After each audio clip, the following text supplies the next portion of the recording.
Vale, Órale, pues, comenzamos. comenzamos en el nombre del Padre, del Hijo y del Espíritu Santo. Amén. Amén. Amén.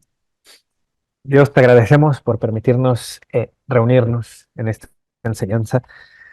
Queremos pedirte que nos ilumines, que nos envíes tu Espíritu, que nos permite ser luz y sal para otras personas, que de esta enseñanza podamos comprender un poco más de ti, aprender de tu palabra, sobre todo aplicarla, vivirla, para en su momento enseñarla y poder defenderla.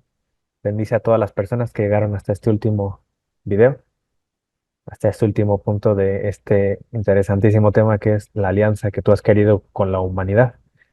Y que las personas que hayan visto esto, lo hayan contemplado en estas enseñanzas, toque sus corazones para que puedan ser partícipes de esa alianza que tú has querido.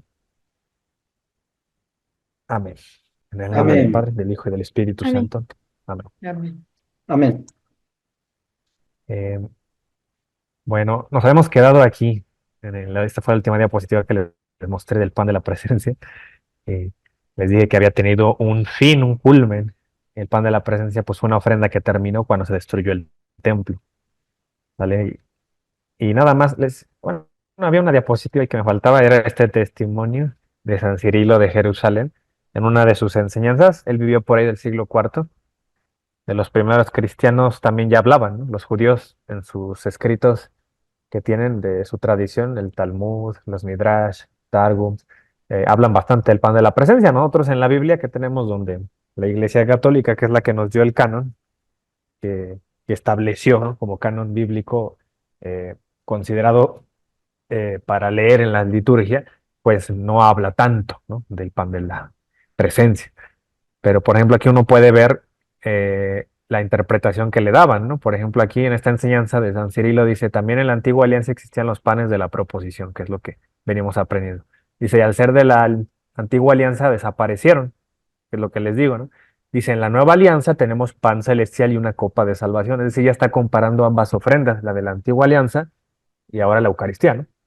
Sería, dice, y que santifican el alma y el cuerpo. Pues igual que el pan es apropiado al cuerpo, así el logos guarda también proporción con el alma, ¿no? El logos entendemos como el verbo de Dios, ¿no? Jesús. Dicen, no los tengas como pan y vino sin más. Según la declaración del Señor, son cuerpo y sangre de Cristo. Y aunque el sentido te sugiera eso, la fe debe darte la certeza, dice San Cirilo. Y aquí viene a chocar bastante con la doctrina, ¿no?, protestante de que el pan y el vino solo son pan y vino. No hay nada ahí de especial, solo es una representación, como una obra de teatro. No es así. El católico no cree eso. ¿Por qué? Porque desde siempre se ha creído esto, que no son solo pan y vino, sino cuerpo y sangre de Cristo. Dice, aunque el sentido te sugiera eso, ¿no? A los protestantes les sugiere sus sentidos que es pan y vino, y ellos se dejan guiar por sus sentidos, pero los católicos tenemos fe, ¿no? Dice, la fe debe darte la certeza de que es el cuerpo y la sangre. Dice, no juzgues del hecho por lo que te dice el gusto, sino que después de ser considerado digno del cuerpo y sangre de Cristo, estate plenamente convencido desde la fe, sin dudar, que es un consejo que nos da San Cirilo en esta catequesis. Bueno, lo que vimos anteriormente fueron los secretos de la última cena. Vimos la última cena como una nueva Pascua, como un nuevo maná que nos trae Jesús. También lo vimos como un nuevo pan de la presencia, pan del rostro de Jesús. Eh, Pasada la última cena, todos ya conocemos la historia, ¿no? Jesús es eh, llevado a unos juicios y después es ejecutado por el pueblo, ¿no? Más ganas tenía el pueblo de ejecutarlo que Poncio Pilato. Entonces, así tenía que cumplirse para que la Pascua se llevara a cabo, tenía que tomarlo la congregación, es decir, su propia gente. Pero eso también iba a tener un precio muy alto, ¿no? Es que no hicieran caso a Jesús, al enviado de Dios. Entonces ya sabemos todos, conocemos la historia, tanto creyentes como ateos, sabemos que Jesús, un personaje histórico, que muere en la cruz y ante los ojos de toda la gente, Jesús había sido derrotado, incluso lamentablemente ante los ojos hasta de sus apóstoles. Jesús había sido derrotado a pesar de que Jesús siempre anunció esto, ¿no? Y anunció también y les dijo que iba a resucitar al tercer día.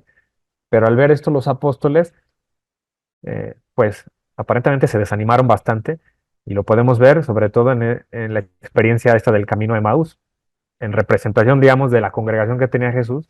de sus apóstoles. Conocemos esta historia que está en el capítulo 24 del Evangelio de Lucas. Iban caminando por ahí algunos de sus discípulos y Jesús se les apareció, no lo reconocen, y iban muy tristes contándole pues eh, que, pues Jesús era una persona no poderosa en obras y en palabra y que pues había muerto a manos de las autoridades. Entonces, toda la gente andaba triste porque ellos creían, decían, no, pues que él era el Mesías y pues murió en una cruz y creyeron pues que eso era el fin del movimiento, ¿no? Que había levantado Jesús y es lo increíble, ¿no? Aparentemente el cristianismo aquí tiene una marca, una mancha, por así decirlo, eh, que siempre resulta impresionante. Yo diría que un ateo debiera considerar esto, cómo es posible que un líder que muere en su cruz termina siendo un movimiento, ¿no? Que sí llega a todo el mundo, ¿no? O sea, si tiene esta aparente mancha, ¿no? O es algo que quisiéramos ocultar, ¿no? Que nuestro líder murió de una manera humillante. Sin embargo, por el contrario, esto es algo que le da fuerza al cristianismo. ¿Por qué? Porque no todo terminó en la cruz. Resucita Jesús, ¿no? Resucita el tercer día y se les aparece a estas personas. No le reconocen al principio y curiosamente le reconocen, o el evangelista nos destaca, lo reconocieron cuando partió el pan. ¿Eso qué significa? Que de aquí en adelante cualquier persona que se diga discípula de Jesús lo reconoce cuando se parte el pan o en la fracción del pan. No lo ven, dice San Cirilo, ¿no? Aunque mis sentidos me lo digan, es pan y vino, pero ante los ojos de mi fe y de las palabras del mismo Jesús, ahí está Jesús cuando se parte el pan, ¿no? Cuando está consagrando el sacerdote. Y bueno, en las escrituras, nada más destacar estos versículos de que en los evangelios, los evangelistas se encargaron de, de que todo lo que hemos visto anteriormente desde Adán, todas las alianzas que vimos, todo radicaba y todo tenía un cumplimiento en Jesús. Por ejemplo, ahí en Juan 1:45, cuando Jesús conoce apenas a sus 12 y los está reclutando, Felipe le dice a Natanael, ¿no? Dice acá, hemos hallado aquel de quien escribió Moisés en la ley, así como los profetas, a Jesús, el hijo de José de Nazaret. O sea que Jesús lo podemos encontrar. A partir de aquí, los evangelistas lo que nos dicen es, Jesús está en la ley de Moisés, está en los profetas. Y acá en Lucas 24, que es cuando van camino de Maús, ¿no? También dice que hasta en los salmos, ¿no? Por ejemplo, aquí dice, y les dijo, estas son las palabras que os hablé estando aún con vosotros, que era necesario que se cumpliese todo lo que está escrito de mí. Jesús les está diciendo eso, todo lo que está escrito de mí en la ley de Moisés, en los profetas y en los salmos. O sea que a partir de ahora el cristiano, cuando ve el Antiguo Testamento, por eso el Antiguo Testamento está incluido en nuestro canon, porque lo vemos, como dijera San Pablo, ¿no? Y en los hebreos, como sombras, ¿no? De lo que había de venir, que era más perfecto. Entonces lo vemos como eso. Y por eso encontramos a muchos tipos de Jesús en la antigua alianza. Ya vimos, ¿no? Que Jesús es como Adán, como Melquisedec, como un nuevo Moisés, como un nuevo Salomón, y varias personas, ¿no? Que, de las cuales podemos hacer tipología, que ya sean cosas que iban a prefigurar a algo que iba a ser Jesús. Entonces ya aquí dice que Jesús les abrió el entendimiento para que comprendiesen las escrituras. Lamentablemente algunos protestantes usan este versículo para defender su sola escritura, ¿no? Que no es el caso, ¿no? Es que ellos donde quiera que ven escritura quieren meter, ¿no? Su sola escritura, le agregan la palabra sola nada más, ¿no? Ya ves, usó la escritura, pues sí, está bien, el católico también usa la escritura, y eso no significa que somos sola escritura, ¿no? Porque Jesús también les dejó una iglesia, así les explicó las escrituras, pero les dejó una iglesia, ¿no? Y ahí es donde el protestante anda refunfuñando que la iglesia no, solo la escritura, ¿no?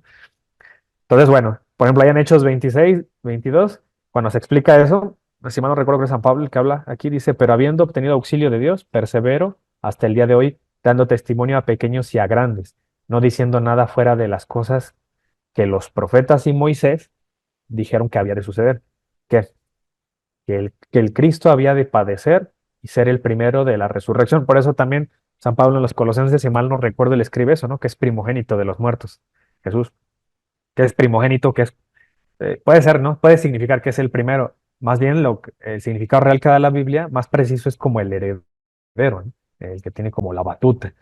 Entonces es el primero que rompe matriz en caso de, ¿no? De la tradición. Eh, Puede ser, ¿no? También considerada esa definición de primogénito. Aquí se refiere, ¿no? Que es el primero de la resurrección para anunciar, dice, luz al pueblo y a los gentiles. Y bueno, aquí ya con imágenes solo les voy a explicar estas partes para tampoco leer tanto, porque muchos, son 4 evangelios y son muchos, serían muchos versículos, pero esta historia ustedes ya la conocen muy bien. Jesús se les aparece a sus discípulos de manera más formal. De hecho, varias veces se apareció. San Pablo dice que se apareció a más de 500 al mismo tiempo, allá en 1 Corintios 15:5. Ustedes lo pueden checar. En todo el capítulo 15 de la primera carta a Corintios habla como de un credo primitivo, le llaman, y menciona eso, de la resurrección de Jesús. Entonces Jesús se les aparece a sus apóstoles y ya conocen esta escena, ¿no? A mí me conmueve bastante porque pues estaban tristes porque se había ido su mejor amigo. Tenemos que verlo así como ellos lo veían en ese momento, Jesús era su amigo. Y pues yo siempre he pensado, ¿no? Yo tenía muchos amigos, pero como Jesús, pues yo creo que fue una experiencia única en la vida, que la humanidad solamente lo tuvo en algún momento encarnado, y los apóstoles, imagínense, ¿no? Imagínate conocer a un amigo que jamás ha pecado, ¿no? Que solo te habla de cosas de Dios y cosas buenas, y que nunca viste falta en él. Solamente los apóstoles tuvieron esa oportunidad, ¿no? Única en la humanidad, y la gente que lo conoció, ¿no? Nosotros al día de hoy tenemos amigos, ¿no? En donde puede ser que veamos a Dios en ellos, pero como Jesucristo encarnado solamente una vez en la vida pasó, ¿no? Y la gente que tuvo esa oportunidad, tuvo ese privilegio de tener ese amigo, y lo ven y se emociona Pedro y dice que no estaba bien vestido y aún así se aventó, ¿no? Ahí salió de la barca para ir a verlo, de la emoción que tenía, y pues ya comieron con él, y cuando acabaron de comer, ¿no? El famosísimo pasaje de Juan 21:15, que toma a Pedro y le dice, ¿no? ¿Me amas? Y 3 veces se lo pregunta, ¿no? Y Pedro le dice que sí, y le encomienda a la iglesia, le dice, no, se la encarga. Eh, Le dice, pues apacienta mis corderos. ¿Por qué Jesús le pregunta tantas veces o 3 veces o le pone esta prueba, por así decir, este examen a Pedro? Porque quiere asegurarse de que Pedro lo ame tanto para que pueda encargarse de la iglesia, ¿no? Lo ame más que a todos ellos, que a todos, ¿no? Entonces, solo alguien que tiene mucho amor, ¿no? Debiera encargarse, debe tomarlo, ¿no? Eh, como encargo, ¿no? Apacentar la grey de Dios. Entonces aquí es donde deja Pedro. Y ya vimos muchas veces, lo mencioné, que esto también es algo que hizo Moisés, ¿no? Moisés también tomó a uno de sus 12 espías, tomó a Oseas, le cambió de nombre a Josué y le encargó el rebaño a Josué. Entonces Jesús, que como es un nuevo Moisés, hace lo mismo de los 12 discípulos, toma a uno, le cambia el nombre, le pone Pedro y lo deja de encargado, ¿no? Como de pastor de su iglesia. Entonces aquí es donde el protestante pues falla, ¿no? Porque dice, les explicó la escritura a los demás, nosotros explicamos la escritura, ¿no? Pues está bien, pero también hay que considerar esto, que ocurrió esto, ¿no? También dejó un encargado dentro de este fundamento, que son los apóstoles, ¿no? Entonces todos tienen autoridad, los 12, ¿no? No discutimos eso, pero de esos 12 hay uno que tiene más autoridad. ¿Todos tienen? Sí, pero dentro de esa autoridad hay alguien que tiene más autoridad, porque el protestante va a decir, no, pero es que todos tienen autoridad. Claro, claro que todos tienen, pero uno tiene más, aunque no les guste, pues es Pedro. Claramente aquí se los encarga, ¿no? O sea, Pedro, o sea, le encarga a Pedro las ovejas o los corderos. Hay una distinción en eso. Unos son crías y otros son adultos, es decir, dentro de la iglesia hay personas muy capacitadas, pero hay personas recién llegadas que son apenas crías. Bueno, Pedro es el encargado de ambos, ¿no? Tanto de los que ya están como de los recién llegados. Y pues bueno, ya aquí ya conocemos la historia que Jesús se va al cielo y deja esta encomienda de que dice, no, bueno, la gran comisión, si ustedes la buscan, está en Mateo 28:19 en adelante, donde se vayan y bauticen y enseñen, ¿no? Todo lo que yo os he mandado. No dice, enseñen todo lo que yo y Moisés mandamos, no, o sea, es lo que Jesús manda, es que somos cristianos. No tenemos que apegarnos todavía a la antigua alianza. Jesús ya retomó algunas cosas de la antigua alianza, qué bueno, y esas las seguimos. Lo que haya retomado Jesús, eso seguimos. Más un mandamiento nuevo os dejo, ¿no? O sea, otros mandamientos. Ámense los unos a los otros. Entonces, Jesús dice que enseñen todo lo que él ha mandado. No dijo, vayan y enseñen o escriban Biblias y repártanlas, ¿no? Y cada quien la entienda a su modo, o enseñen todo lo que yo les he mandado, ¿no? No que enseñen todo lo que ustedes entiendan de la escritura, eso enseñen, ¿no? No, Jesús ya les dejó una doctrina, persona a persona, cara a cara, de viva voz, y así es como esa doctrina se enseña. Entonces el protestante ahorita es un método que no enseñó Jesús ni los apóstoles, ¿no? Según ellos el método es nada más repartir Biblias y cada quien entienda la Biblia, ¿no? Esa misma enseñanza es la que les cobra factura después, porque al rato se divide su iglesia, toma esa enseñanza, ¿no? Entonces, pues si cada quien hay que entender la Biblia, pues yo me hago mi iglesia, ¿no?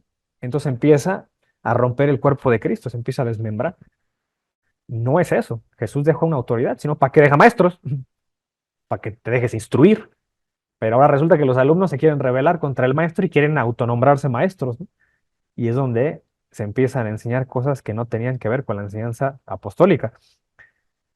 Todo porque pues caen, hay gente que cae en el ego de decir yo sé más que todos ellos, ¿no? ¿Por qué? Porque yo leí. Sí, pero es que la enseñanza no es leída o escrita, al principio al menos, así no fue. Se debe de preservar esa tradición oral que Jesús deja y sus apóstoles, ¿no? Pues miren, después de que asciende Jesús y deja esa comisión de que vayan y bauticen, y aclara que el que no sea bautizado y el que no crea no va a ser salvo, dicho de paso, entonces quedó una alianza. ¿Ahora qué sigue? Porque nosotros ya nos tocó vivir en este tiempo, ¿no? En donde ya Jesús ya vino, ya ascendió al cielo, ya dejó una iglesia, ya dejó un encargado a Pedro. ¿Y ahora qué sigue? Bueno, resulta que tenemos ahora un acceso a una alianza. Ahora está en nosotros decidir si queremos o no formar parte de esa alianza. Por eso todos los domingos, cada vez que vas a la Eucaristía, tú actualizas esa alianza. ¿Por qué digo actualizas? Porque a lo mejor mi primera comunión, por ejemplo, yo que la hice como a los 13 años, estaba yo, era un niñito. Después de esa comunión pasaron muchos años para que yo volviera a tomar la Eucaristía, ¿no? Porque yo dejé la iglesia un tiempo, muchos años, y me fui conduciendo yo solo a mi manera, a como yo concebía a Dios, igual que muchos otros, ¿no? Entonces, digamos que dejé el catolicismo por muchos años, hasta mis 26 años, afortunadamente o desafortunadamente para algunos llegó la pandemia, pero pues yo soy un fruto de eso, ¿no? Donde decidí reconsiderar mi fe y ahí es donde me topé con todo esto, ¿no? Con la apologética que me resolvió todas mis dudas. Entonces, bueno, decidí formar parte otra vez de de la alianza, ¿no? Porque no por mi primer comunión que tomé ya fui salvo, ¿no? Claro que no, vinieron pecados y errores míos, pues tuve que volver a confesarme y actualizarme, por así decirlo. Pero quiero que se den cuenta de algo, que desde el antiguo pacto, Dios ya hablaba a su pueblo a una manera de lenguaje nupcial o matrimonial, porque yo les dije, ¿no? Que la Biblia, desde Génesis hasta el Apocalipsis, todo el tiempo se habla en todas las páginas de un matrimonio, o es decir, de una alianza que quiere tener Dios con la humanidad. De la misma manera que un esposo con su esposa tiene una unión misteriosa y se hacen una sola carne, unen sus cuerpos y se hacen uno. Y de hecho, dicho de paso, ¿no? Esa unión también tiene un fruto, que son los hijos. Por lo tanto, esa es la unión válida, hombre-mujer, ¿no? Donde hay como resultado una encarnación, ¿no? Y esa encarnación es el fruto de ese amor, ¿no? Que en principio así debe ser, ¿no? Cuando te casas, ¿no? No al revés, que primero tienes tus hijos, ya luego ves si te casas. Entonces, es así como Dios manda. Y fíjate que es bien interesante, ¿no? Porque de hecho también un fruto del amor de Dios, Padre, también hubo una encarnación que fue Jesucristo, ¿no? Y eso fue un resultado del amor que Dios nos tiene. Entonces, miren, Dios también, muy parecido a esta analogía del matrimonio, por eso hablaba, ¿no? Desde sus profetas, por ejemplo, ahí con Isaías, capítulo 49, verso 18, usa este lenguaje matrimonial, ¿no? Para referirse a la unión de Dios con su pueblo. En este caso, solo era el pueblo judío, ¿no? Solo eran ellos. Pero ya después con Jesús, ese pueblo ya son todas las naciones que quieran integrarse a esa iglesia. Que quieran, ¿eh? Porque no es así como que a todos, ¿no? Porque debe haber voluntad también de que formemos parte de eso. Entonces sigue habiendo libertad, ¿no? Pero la puerta ya está abierta, ya está ahí. Es cuestión de que aceptes a Cristo y a su iglesia, claro, ¿no? Dice, alzad tus ojos alrededor y mira, todos estos se han reunido, han venido a ti. Es decir, habla en plural, ¿no? Vivo yo, dice Jehová, que de todos, como de vestidura de honra, seréis vestida, y de ellos serás ceñida como novia. Les dice, ¿no? Las compara como una novia. ¿Por qué? Porque Dios es el esposo, el marido. Ahí en Isaías 54 también vemos este lenguaje, dice, porque tu marido es tu hacedor. Jehová de los ejércitos es su nombre y tu redentor, el Santo de Israel. Dios de toda la tierra será llamado, porque como a mujer abandonada y triste de espíritu te llamó Jehová. Éramos una mujer abandonada, ¿no? El pueblo, pues, en aquel entonces. Dice, y como a la esposa de la juventud que es repudiada, dijo el Dios tuyo. Por un breve momento te abandoné, pero te recogeré con grandes misericordias. Es decir, Dios no iba a abandonar al pueblo, o no tenía esa intención, a pesar de que el pueblo se abandonaba a Dios. Dice, con un poco de ira, dice, escondí mi rostro de ti por un momento, pero con misericordia eterna tendré compasión de ti, dijo Jehová tu redentor. También ahí en Isaías 62 vemos este lenguaje, dice, pues como el joven se desposa, acuérdense que esto de desposorio significa como noviazgo, ¿no? Sería el significado. Entonces, cuando decimos que está desposada o desposado, es que está siendo novia o teniendo un compromiso con alguien, ¿no? O novio, pero todavía no se casa. Dice, se desposarán contigo tus hijos, ¿no? Tendrán un noviazgo. Dice, y como el gozo del esposo con la esposa, así se gozará contigo el Dios tuyo. Vean que siempre hay un lenguaje nupcial, ¿no? En esto de Dios con la humanidad. Dice, por ejemplo, también Jeremías nos hablaba en un lenguaje así, dice, anda y clama a los hijos de Jerusalén, diciendo, así dice Jehová, me he acordado de ti, de la fidelidad de tu juventud, el amor de tu desposorio, ¿no? Otras traducciones dicen de tu noviazgo. Cuando andabas en pos de mí en el desierto, en tierra no sembrada. Dice ahí el verso 32, ¿se olvida la virgen de su atavío o la desposada de sus galas? Pero mi pueblo se ha olvidado de mí por innumerables días, porque adornarás tu camino para hallar amor, aún a las malvadas enseñaste tus caminos. Entonces el pueblo también andaba en busca del amor, pero andaba en, con dioses ajenos, ¿no? Andaba en idolatría, buscando amor. Es como cuando, por ejemplo, una esposa no acepta al esposo y a lo mejor se busca otro, ¿no? Y puede andar con otro, y hay matrimonios que aún así se reconcilian. Pero ante Dios, esa unión no es válida, ¿no? Porque ella se casó con otro. Y solamente ante los ojos de Dios, la persona que se presentó en el altar ese es su marido, ¿no? De esa mujer. Y aunque ande con otros, no va a encontrar plenitud en Dios porque no es un matrimonio, no es una unión legítima, sino la que hubo con Dios, ¿no? Entonces así andaba el pueblo. El pueblo fue elegido, pero aunque busques otros dioses, pues no es legítimo eso, ¿no? Y no vas a encontrar plenitud porque ese no es el marido es Dios, ¿no? El único Dios. Por ejemplo, ahí en el capítulo 3 verso 14 se menciona esto, convertíos hijos rebeldes, dice Jehová, porque yo soy vuestro esposo, y os tomaré uno de cada ciudad y dos de cada familia, y os introduciré en Sión. ¿No? Allá en el verso 20 dice, pero como la esposa infiel abandona a su compañero, así prevaricasteis contra mí. Entonces, para Dios siempre que hubo una infidelidad, usaba este lenguaje, ¿no? Entonces, si en un matrimonio cuando hay infidelidad se llama adulterio, entonces por eso también se refiere al pueblo como una prostituta, ¿no? Como alguien que adultera, alguien que fornica, alguien que comete pecado cuando se aleja de Dios. Entonces, digamos que la infidelidad a Dios era visto como un adulterio espiritual. Dice, pero como la esposa infiel abandonada a su compañero, así prevaricasteis contra mí, oh casa de Israel, dice Jehová. Voz fue oída sobre las alturas, llanto de los ruegos de los hijos de Israel, porque han torcido su camino. De Jehová su Dios se han olvidado. También ahí en el capítulo 31 verso 31, ya hemos leído varias veces este pasaje, cuando habla de la alianza que va a hacer Dios. Si aquí vienen días, dice Jehová, de los cuales haré nuevo pacto con la casa de Israel y con la casa de Judá, no como el pacto que hice con sus padres el día que los tomé de sus manos para sacarlos de la tierra de Egipto, es decir, se refiere al pacto con Moisés, se no va a ser como ese, porque ellos invalidaron mi pacto, hubo infidelidad. Fíjense, dice, invalidaron mi pacto, se puede entender, ¿no? Como hubo un adulterio, una infidelidad con Dios, aunque fui yo marido para ellos, ¿no? Dice esto Dios. Y ahí en el capítulo 33 también, en el mismo libro de Jeremías, también se habla de esto, ¿no? En este lugar del cual decís que está desierto sin hombres y sin animales en las ciudades de Judá y en las calles de Jerusalén que están asoladas, sin hombre y sin morador y sin animal, ha de oírse una voz de gozo y de alegría. Dice voz de desposado, ¿no? O de novio y voz de novia sería. Voz de los que digan, alabad a Jehová de los ejércitos. Y Ezequiel también habló de eso. Si tienen tiempo, lean todo el capítulo 16 de Ezequiel porque ahí se refiere a esta adulterio o esta infidelidad y está nombrando a Jerusalén de manera más específica como una ciudad infiel. Y es por eso que en el Apocalipsis, cuando se habla de la gran ramera o la prostituta, que tiene una relación con la bestia, por eso mucha gente considera que desde el antiguo pacto ya se referían a Jerusalén como una prostituta, y aparte Jerusalén fue destruida en el templo, ¿no? Fue destruida y dispersada. Entonces, por eso se piensa que en el Apocalipsis, cuando se habla de la prostituta, que ahorita vamos a hablar de eso, se refiere a Jerusalén. Y a la vez se referiría como a Roma imperial, ¿no? Algunos la han interpretado así. ¿Por qué? Porque la mujer adúltera, esta tuvo una relación con la bestia y fue destruida la ciudad prostituta, de la misma manera que fue destruido Jerusalén. Entonces el Apocalipsis me está narrando un evento pasado, pero también me narra eventos presentes y también se ha considerado que pueden ser eventos futuros, ¿no? Los que se narra el Apocalipsis.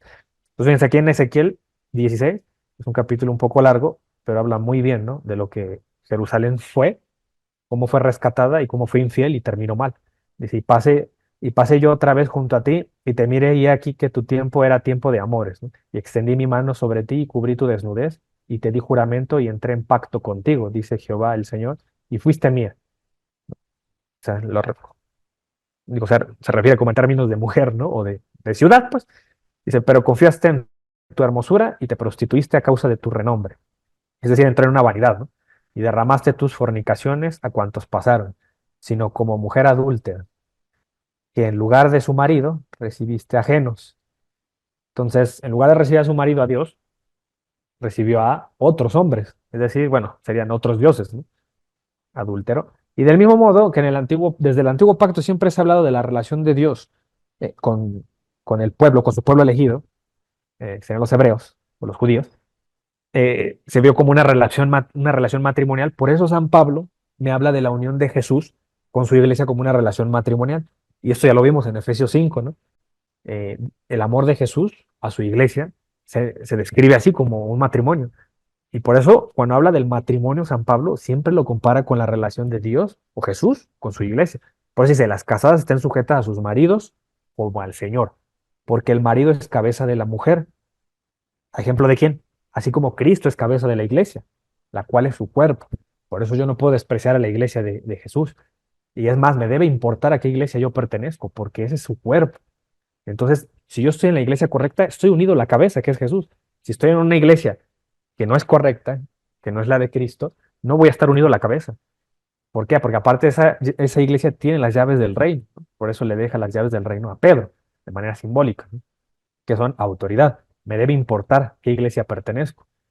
Entonces, por eso, digo yo personalmente, cuando yo retomé mi fe, yo por eso yo ya había estado con amigos protestantes y había aprendido de ellos, y incluso había estado en cultos de ellos y en pláticas que dan, diálogos, cuando estudian la Biblia ellos, ¿no? Entonces, cuando yo decidí retomar la fe, me puse a estudiar la teología protestante y la teología católica, y por mucho me pareció muy convincente y muy coherente la teología católica. Entonces, por eso decidí pertenecer a la iglesia, ¿no? De Cristo, que es la iglesia católica.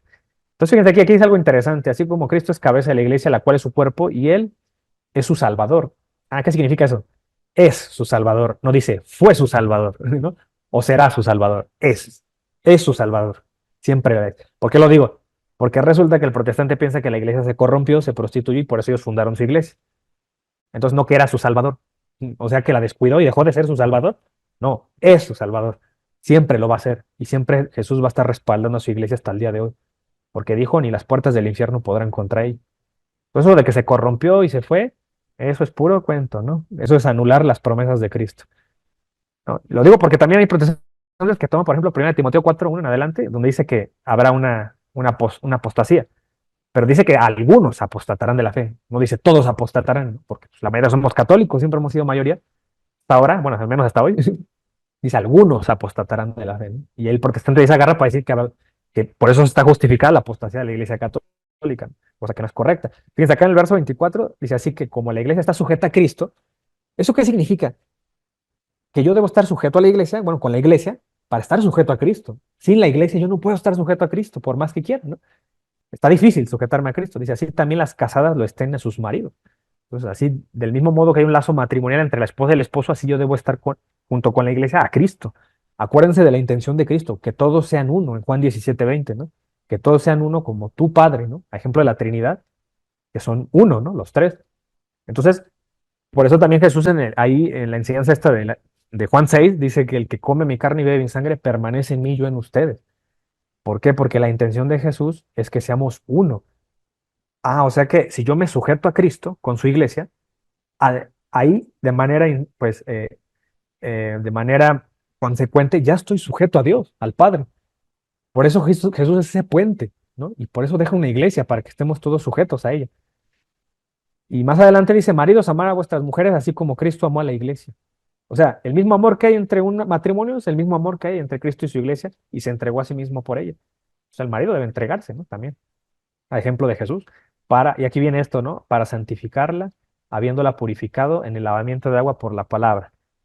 Es decir, Jesús está al pendiente de su iglesia, no la abandona, como algunos piensan, a fin de presentársela asimismo una iglesia gloriosa que no tuviese mancha ni arruga ni cosa semejante. Estas palabras que estoy escribiendo de la iglesia ya les deben sonar a los que hayan repasado ahorita Apocalipsis 21, porque así es, ¿no? Como se mencionan las bodas del Cordero que ahorita vamos a hablar. Dice, así también los maridos deben amar a sus mujeres como sus mismos cuerpos. El que ama a su mujer, a sí mismo se ama. ¿Por qué? Porque dice, el que ama a su mujer se está amando a sí mismo, porque ya son una sola carne. Entonces, el amor que tú debes demostrarte a ti mismo es el amor que tú le demuestras a tu esposa, ¿no? Del mismo modo, Dios hace eso con su iglesia y tiene esa unión mística, que eso todos, los dos son una sola carne. Ah, bueno, la iglesia también es una sola. Hay una unión mística ahí. Y más adelante dice esto, que también es muy bonito, dice, porque nadie aborreció jamás su propia carne, es decir, que Jesús no aborrece a su iglesia, no la abandona, dice, sino que la sustenta y la cuida, como también Cristo a su iglesia. Entonces, dense cuenta que con estos versículos no cabe aquí la posibilidad de que en la iglesia hay una desviación doctrinal, ¿no? Sí te creo que haya miembros que de manera individual a lo mejor se portan mal, incluso sacerdotes o obispos, pero que la iglesia haya perdido el depósito de la fe, jamás, ¿no? Porque Cristo no abandona a su iglesia. Aquí dice que no la aborrece, sino la cuida y la sustenta. Algunas traducciones dicen la alimenta. Pues no la abandona. Dice, porque somos miembros de su cuerpo, de su sangre, perdón, de su carne y de sus huesos.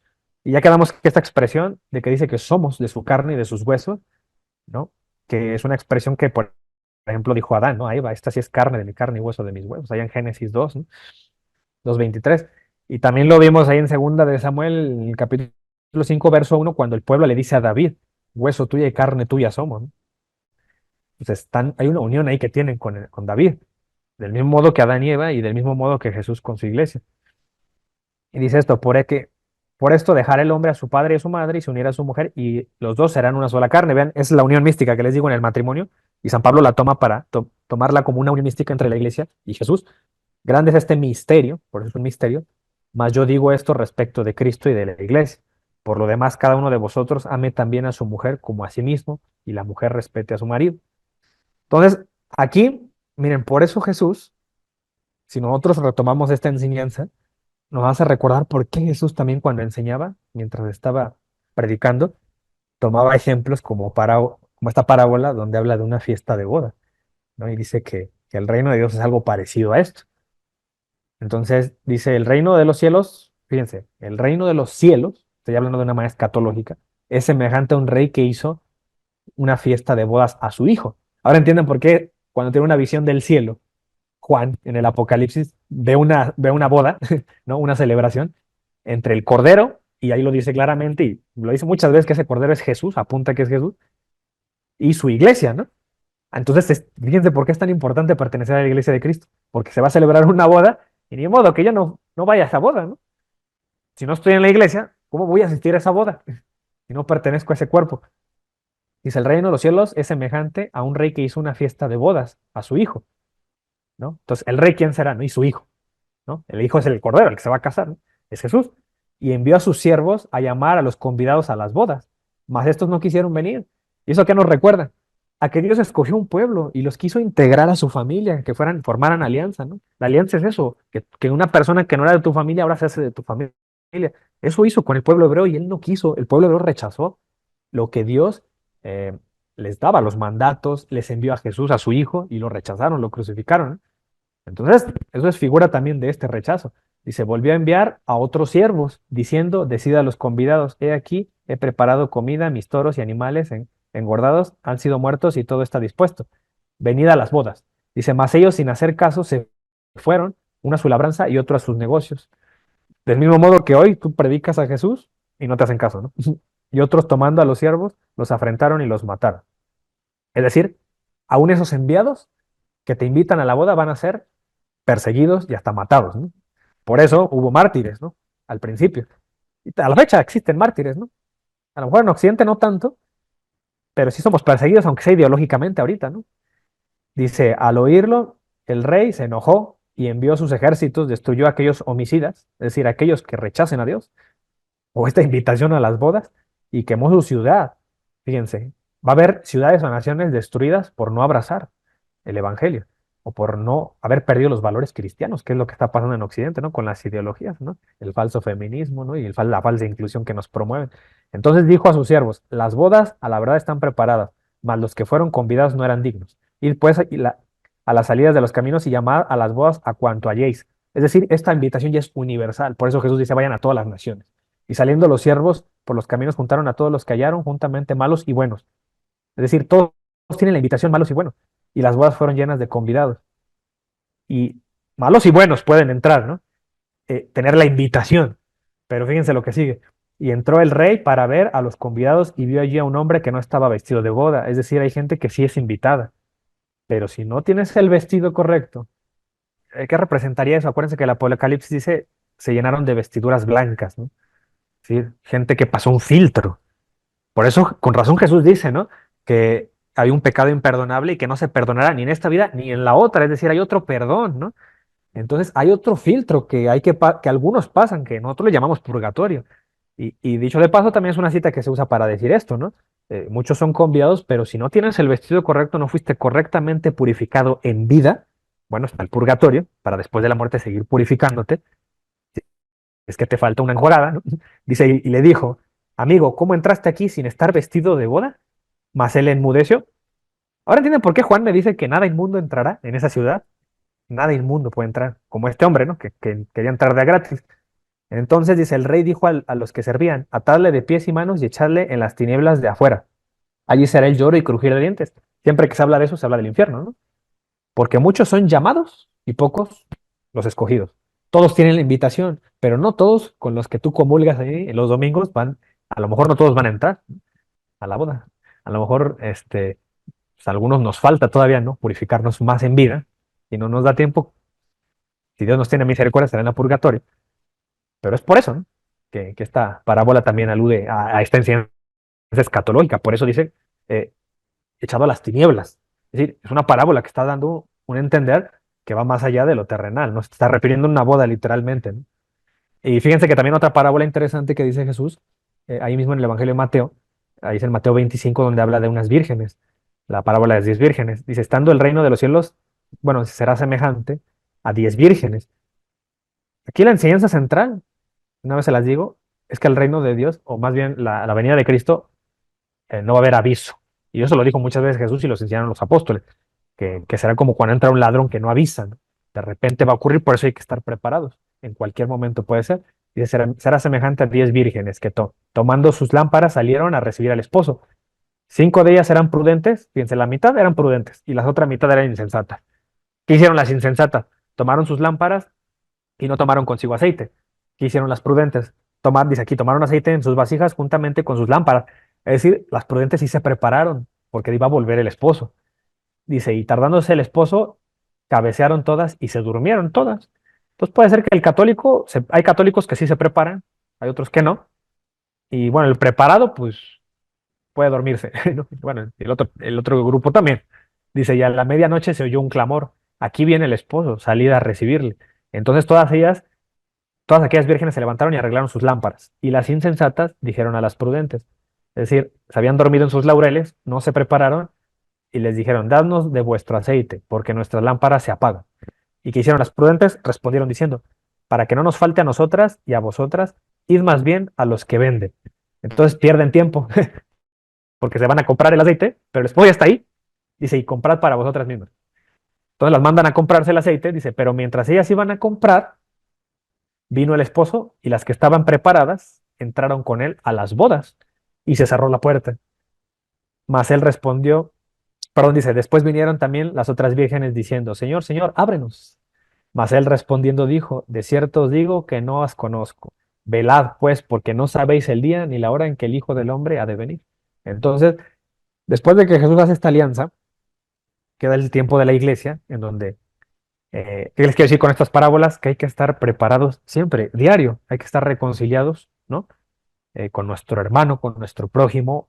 Si tú el día de hoy guardas resentimientos, miedos, culpas, debes ir viendo desde hoy de deshacerte de todo eso, ¿no? Como pues en el Santísimo Sacramento. Para eso Dios nos dejó eso, ¿no? Nos dejó todos los demás sacramentos. Entonces, es un modo del cual hay que estar preparados y actualizándonos en la alianza, al menos cada domingo nos sugiere la iglesia, por si llega este día. Entonces, ya conocemos después qué ocurrió, esta imagen, ¿no? Que es el Pentecostés. Nada más que, y hay que tener claro ¿no? El Pentecostés, acuérdense que es una celebración judía. ¿Y se acuerdan que cuando les dije que en el pan de la presencia bajaban 3 veces los varones a ver el rostro de Dios, que era cuando veían el pan de la presencia? Dentro de las celebraciones, una era el Pentecostés, era Pascua, Pentecostés y la fiesta de los tabernáculos. Entonces, la Pascua celebran el éxodo, ¿no? Su liberación, cuando la última plaga, cuando se fueron de Egipto. En el Pentecostés, que significa quincuagésimo o el número 50, ahí celebran que después de 50 días de que se fueron, se salieron de la tierra de Egipto, de la esclavitud, el Pentecostés es cuando se celebra que Dios hace la alianza y les da las tablas de piedra a Moisés.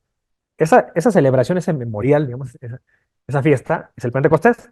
Bueno, casualmente, en un Pentecostés es cuando desciende el Espíritu Santo en los apóstoles. Entonces ahí reciben este vigor, ¿no? Esta fuerza que Jesús les había prometido. Y aquí tenemos a María, aquí este hombre que tiene las llaves, me imagino que es Pedro, ¿no? Simbolizando las llaves, que es el que le dejó Jesús y los demás apóstoles. Y más gente que había ahí, dice que había más de 3000 que se bautizaron, ¿no? Eso está en el libro de Hechos, en el capítulo 2. Después de esto, la iglesia sufre 3 siglos de persecución antes de que Constantino promulgó el edicto de Milán en el año 313, donde ahí terminan las persecuciones.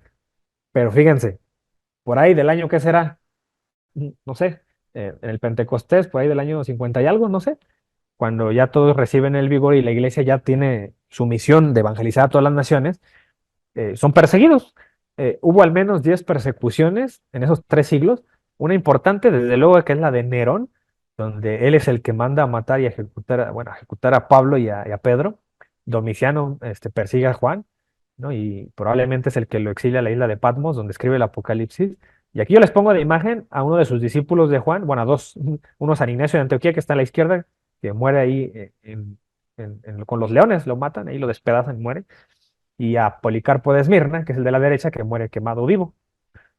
Y todos ellos iban con gusto a morir, no eran como nosotros, que nos da miedo, ¿no? La muerte y que nos da miedo sufrir las consecuencias de evangelizar. Ellos no temían a nada, ¿no? Yo creo que hacen falta cristianos, ¿no? Como ellos en estos tiempos. Ahorita hasta nos da miedo, ¿no? Oponernos a la ideología de género porque que nos vayan a juzgar y a decir, ¿no?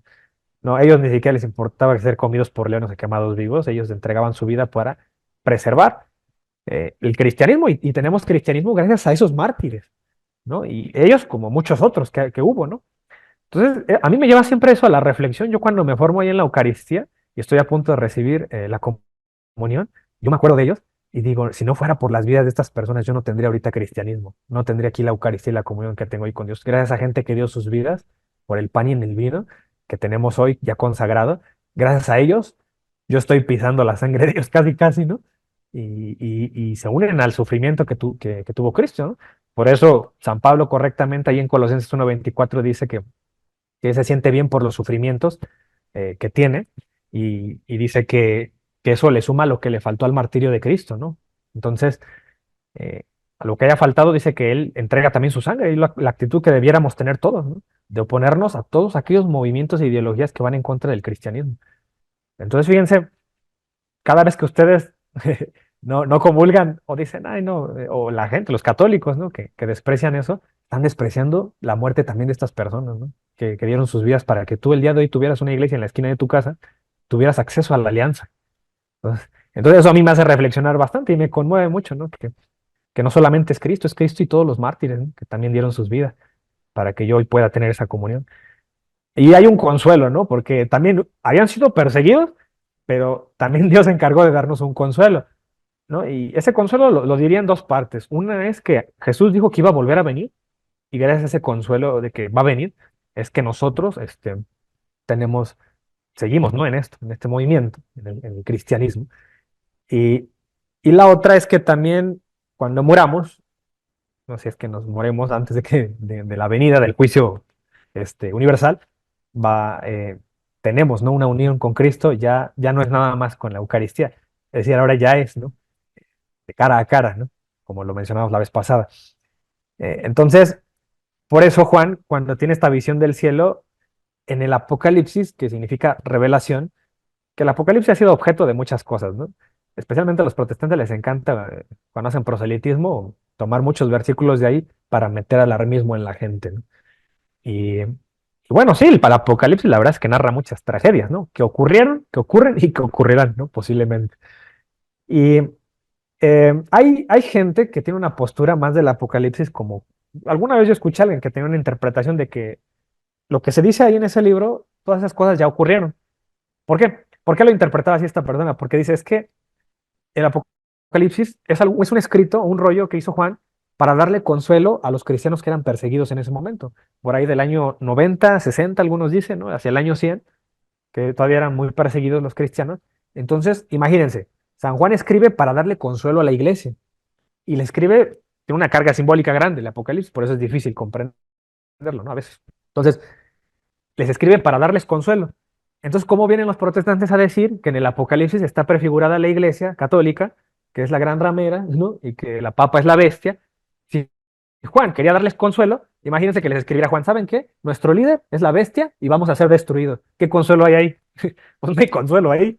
Entonces no tendría ningún sentido haber hecho el Apocalipsis si precisamente hay una esperanza, ¿no? Es por eso que es muy ilógico que la iglesia de Cristo, que es la católica, en la que vienen los apóstoles, esté anunciada ahí como que la gran ramera y que va a ser destruida ¿no? Entonces, ¿y por qué el Apocalipsis no habla de los protestantes, por ejemplo? ¿Por qué los profetas no hablaron de que la iglesia se iba a prostituir y que iba a venir Joseph Smith, que iba a venir Elena de White, Carlos Russell con los testigos de Jehová, iba a venir alguien que iba a restaurar todo, ¿no?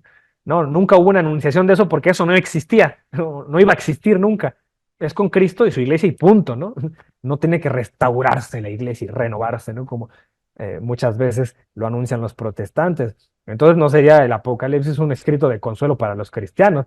Tú, más bien desanimaría a los cristianos, ¿no? Dirían, entonces, ¿para qué estamos dando la sangre y la vida si de todas maneras la iglesia se va a corromper y se va a destruir, ¿no?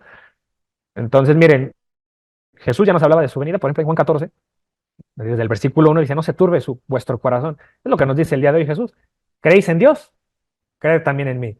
En la casa de mi Padre muchas moradas hay, y si así no fuera, yo os lo hubiera dicho. Dice, voy pues a preparar lugar para vosotros. Ah, o sea que si a mí me matan, debo tener la confianza de que Jesús ya me tiene un lugar. Si yo muero por causa del Evangelio, ¿no? Dice, y si me fuere, dice, os prepararé un lugar. Vendré otra vez, ¿no? Anuncia esa venida que va a tener, y os tomaré a mí mismo. Os tomaré a mí mismo, significa nos va a llevar con él. Dice, para que donde yo estoy, vosotros también estéis. Vamos a estar con él, podamos tener esa esperanza. Por eso también en el libro de Hechos, cuando se narra que Jesús asciende a los cielos, dice que ahí se quedaron viendo los apóstoles cómo se iba Jesús, ¿no? Y separaron junto a ellos dos varones de vestiduras blancas, los cuales también les dijeron, varones galileos, ¿por qué estáis mirando al cielo? Este mismo Jesús que ha dicho que ha sido tomado de vosotros al cielo, así vendrá, como le habéis visto ir al cielo. Entonces, miren, aquí nada más quiero hacer un paréntesis, porque alguna vez escuché a un protestante que dijo, no, es que la transubstanciación en la Eucaristía no existe. ¿Por qué? Porque eso ya sería la parucía. Y Jesús dijo que iba a venir por segunda vez, y los apóstoles enseñaron eso.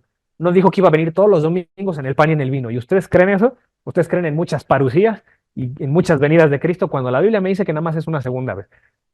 Entonces, ¿cómo responder a eso? Fácil, pues aquí en Hechos 1:10 al 11 dice eso. Este mismo Jesús que ha sido tomado vosotros del cielo, así vendrá, así como lo estás viendo. Así como Él se fue, así vendrá. En la Eucaristía no viene así Jesús. Jesús viene en sustancia, ¿no? No viene en accidentes, viene en sustancia. Que sí se deja ver de vez en cuando en los milagros eucarísticos, puede ser para fortalecer nuestra fe en la Eucaristía, en la transustanciación.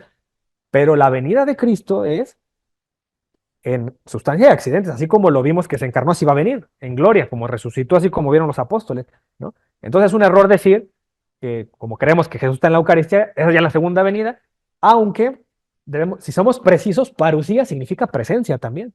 Entonces también es una presencia que vivimos en la Eucaristía. Entonces no es tampoco de tan descabellado creer que es una parucía la que vivimos, ¿no? En el significado más amplio del término. Y es malo estar cerrados a que la parucía solo es la segunda venida de Cristo, ¿no? El juicio final. No, también una parucía es, o una presencia en la Eucaristía, lo que vivimos.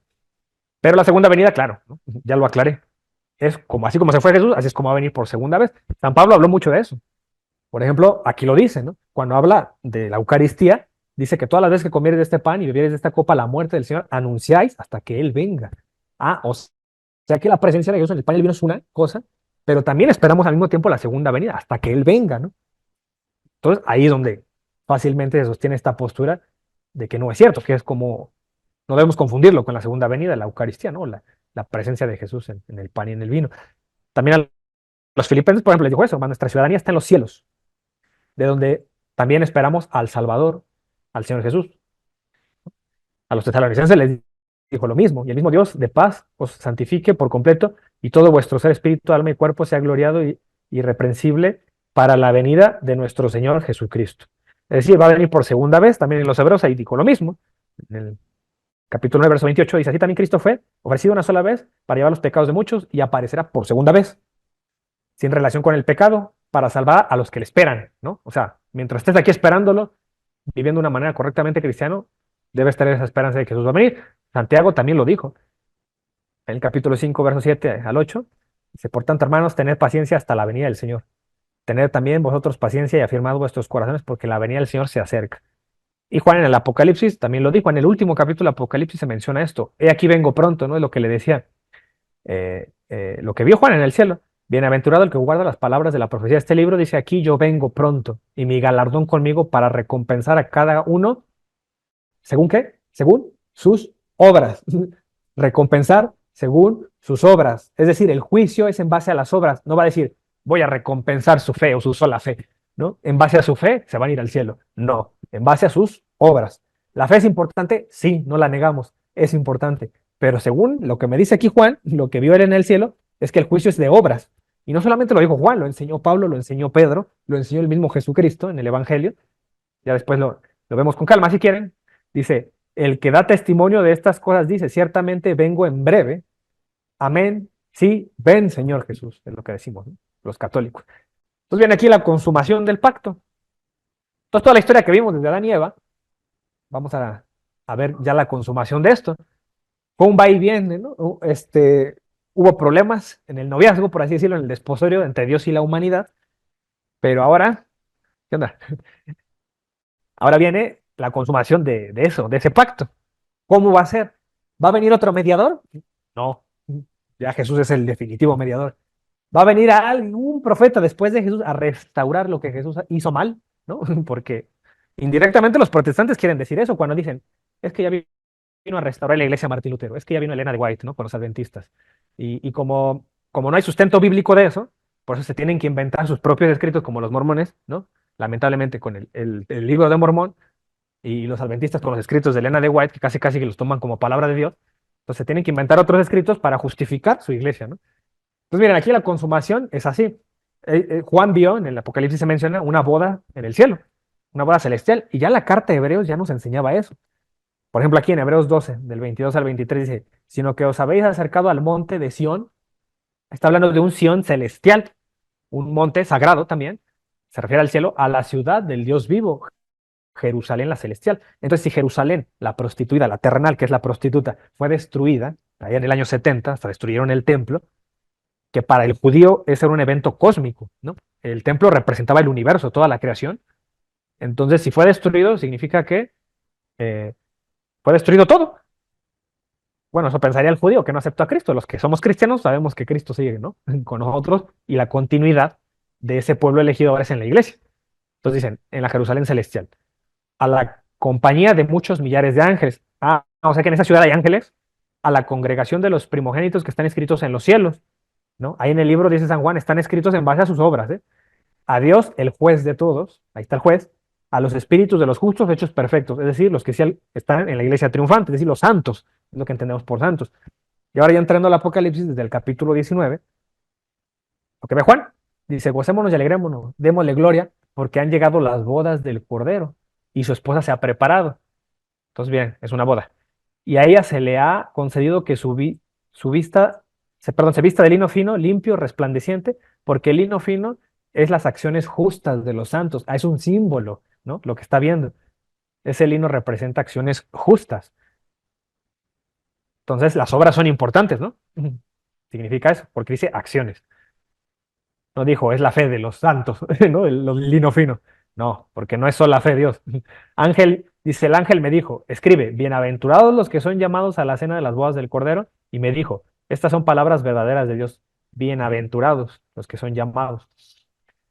Más adelante, en el capítulo siguiente dice, y yo, Juan, vi la santa ciudad. Entonces vi una ciudad, la nueva Jerusalén. Entonces la terrenal se prostituyó. Pero ahora Juan describe otra congregación que sí fue elegida por ella, pasó un filtro, ya se purificó, y la llama Nueva Jerusalén, ¿no? Entonces, digo, si la revelación hubiera sido aquí en México, pues fuera la prostituta a lo mejor la Ciudad de México, la nueva Ciudad de México sería, ¿no? La congregación, si lo quieren ver de ese modo. Pero como Juan le escribe a judíos, pues les está hablando en un lenguaje que ellos entiendan, la nueva Jerusalén, ¿no? Así como ellos entienden que es Jerusalén, descender del cielo de Dios dispuesta como una esposa ataviada para su marido. ¿Sí? Es una esposa arreglada, cambiada, ¿no? Compuesta para su marido.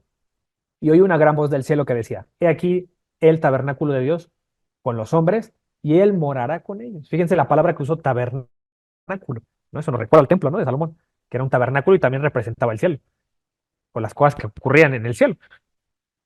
Por eso las instrucciones del tabernáculo las recibió en el monte Sinaí, ¿no? Moisés era un modelo celestial, les decía, y él morará con ellos y ellos serán su pueblo, y Dios mismo estará con ellos como su Dios.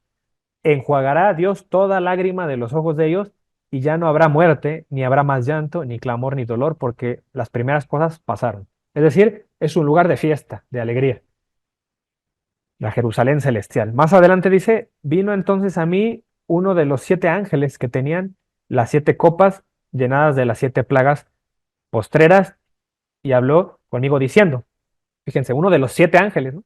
La tradición nos ha dicho que son 7 arcángeles. Dice, ven acá, yo te mostraré la desposada, la esposa del Cordero. Ah, entonces Juan, en su visión, le van a mostrar a la esposa.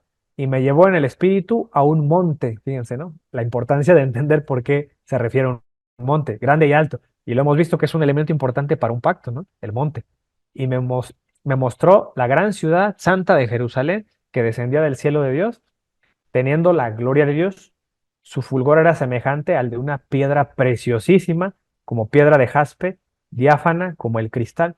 ¿Sí se acuerdan? Eso les debe recordar algo, ¿no? Que en las alianzas hemos visto este tema de las piedras preciosas y el oro y el brillo. Lo vimos desde el Edén. El Edén era así, ¿no? Había oro y piedras preciosas. Pareciera como que estamos volviendo al Edén. Es decir, cuando tenía Adán y Eva amistad con Dios, se rompió por el pecado y Jesucristo me trae otra vez esa amistad o esa unión familiar que teníamos, esa alianza. El cielo es eso, volver al Edén. Dice, tenía un muro grande y alto con 12 puertas y en las puertas 12 ángeles y nombres inscritos que son los de las 12 tribus de los hijos de Israel.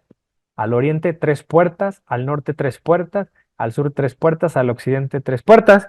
Y el muro de la ciudad tenía 12 cimientos. ¿Sí se acuerdan cuando Moisés puso 12 cimientos justo abajo del Sinaí antes de recibir, cuando hizo los sacrificios, ¿no? Que roció al pueblo con sangre, puso 12 cimientos. Y sobre ellos los 12 nombres de los 12 apóstoles. Ah, con razón, San Pablo ahí en Efesios 2:20 me dice que la iglesia está soportada sobre los cimientos que somos apóstoles y profetas, ¿no? Eso me debe recordar a eso. La enseñanza es compartida con San Pablo y San Juan. Dice acá en el capítulo 21, la ciudad se halla establecida en un cuadro o un cubo y su longitud es igual a su anchura y él midió la ciudad con la caña 12.000 estadios. Aquí fíjense, la longitud, la altura y la anchura de ella son iguales, es un cubo. Y entonces yo les dije, ¿no? Que recordaran muy bien eso, que el Santísimo es como un cuadrado, un cubo. Lugar donde está el arca, donde están las tablas, el maná, la vara de Aarón, ese lugar donde solo el sumo sacerdote puede entrar, ese es un cubo, un cuadrado. Y así fue construido el lugar más santo. Por eso, por ejemplo, ahí en 1 Reyes 6:20 dice eso. El lugar santísimo, que es este aquí, donde está el arca, donde aquí tiene acceso el sumo sacerdote, nadie más que él, dice, estaba en la parte interior del templo, la cual medía 20 codos de largo, 20 codos de ancho y 20 de alto. Es decir, mide lo mismo, ¿no? De largo, alto y ancho. Estaba recubierto de oro, más puro, además recubierto de oro el altar de cedro. Fíjense, todo está lleno de oro y piedras preciosas. ¿Cómo se parece eso a lo que ve Juan en el cielo, no?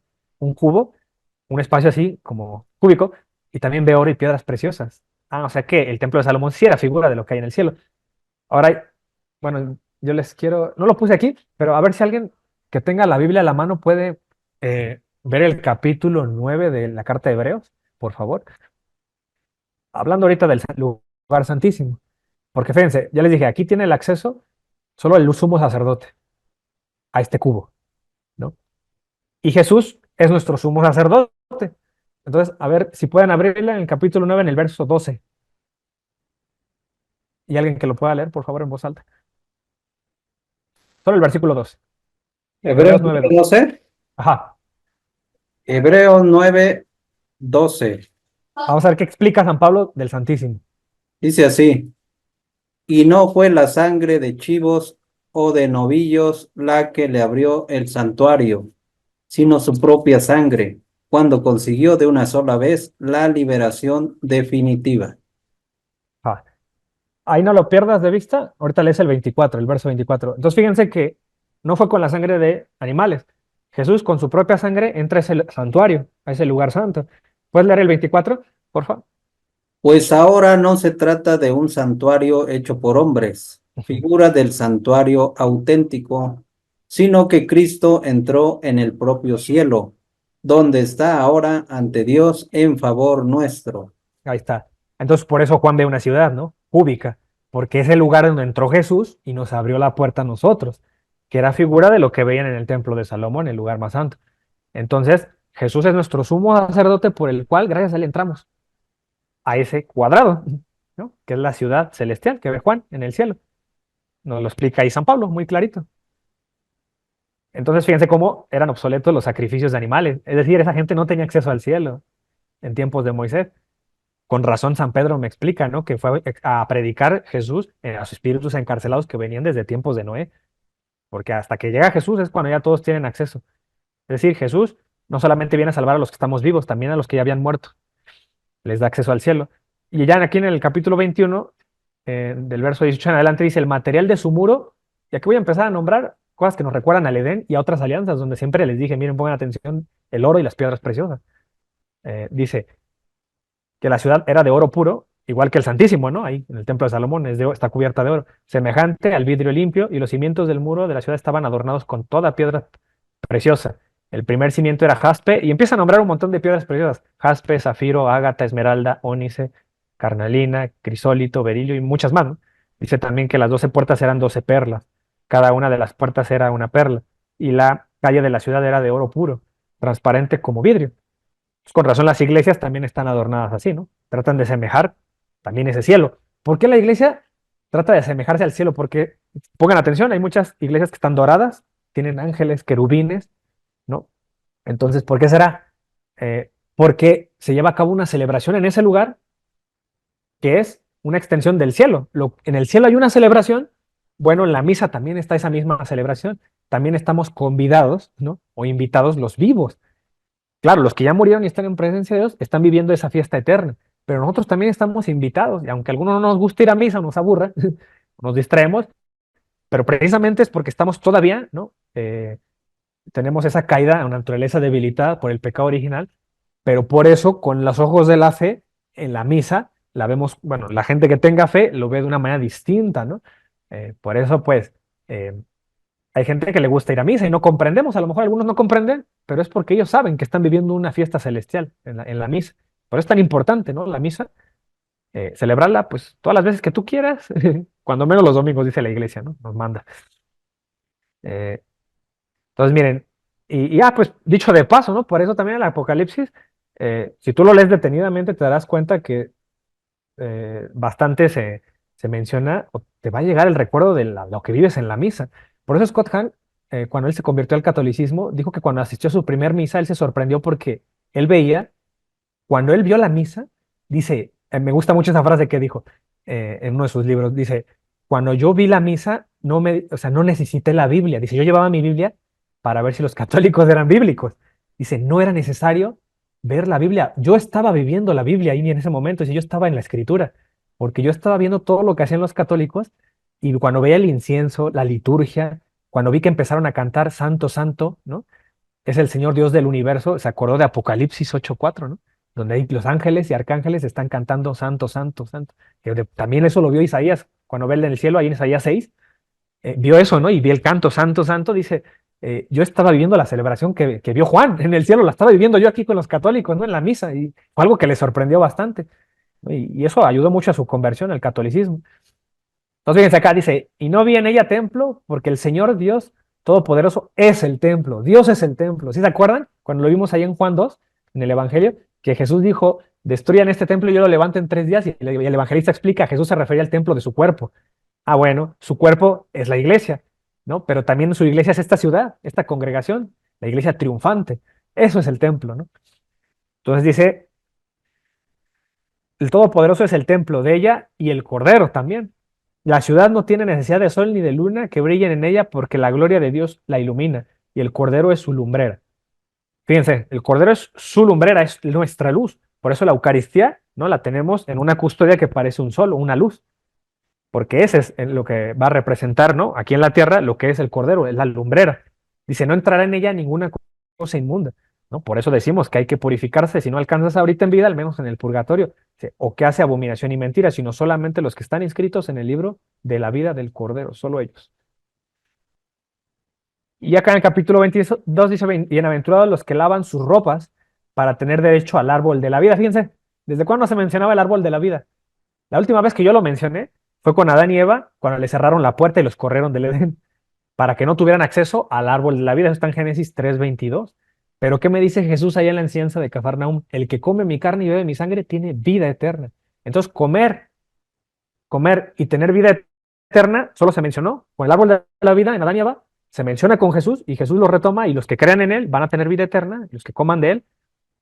Entonces, con la Eucaristía yo paso a ese árbol de la vida, al menos momentáneamente aquí en la tierra, ¿no? En ese momento de la misa. Si yo me dejo corromper y me desvío del camino, ni modo, perdí, me corrieron del Edén, ¿no? Pero si yo muero en gracia, yo voy a tener ahora sí acceso a este árbol.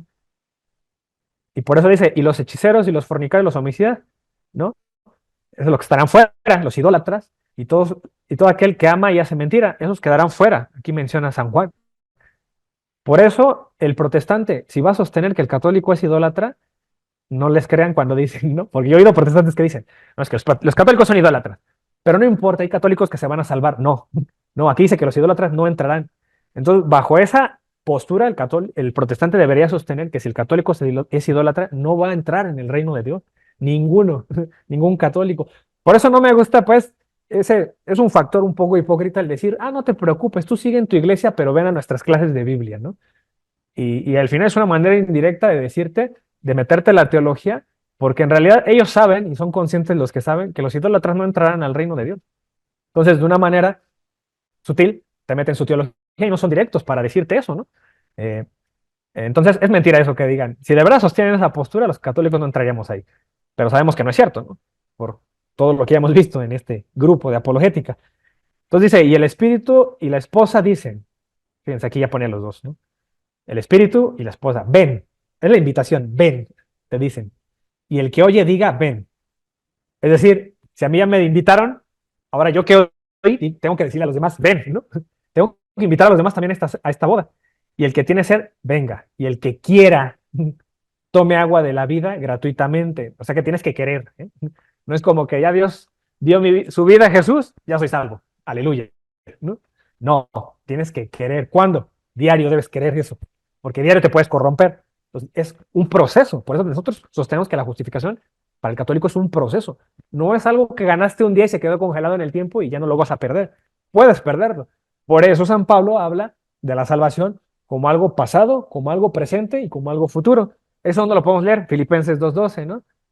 También dice San Pablo que él no quiere ser descalificado de la carrera, hasta él mismo dice que puede perder la salvación.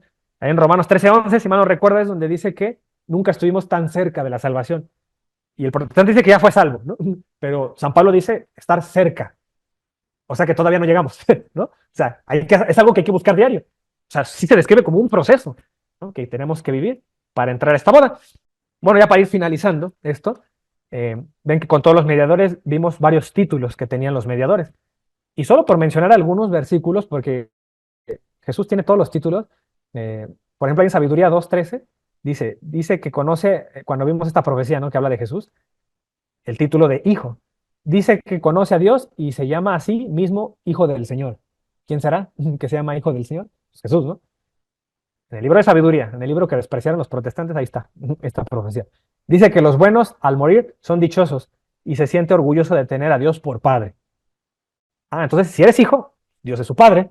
Si el bueno es realmente hijo de Dios, Dios lo ayudará y lo librará de las manos de sus enemigos, ¿no? Lo que se menciona.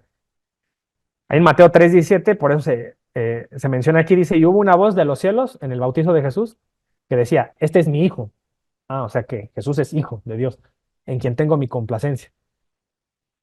También ahí en Lucas 9, en la transfiguración, dice, y vino una voz desde la nube que decía, este es mi hijo amado. a él oíd, ¿no? Óiganlo a él, a Jesús.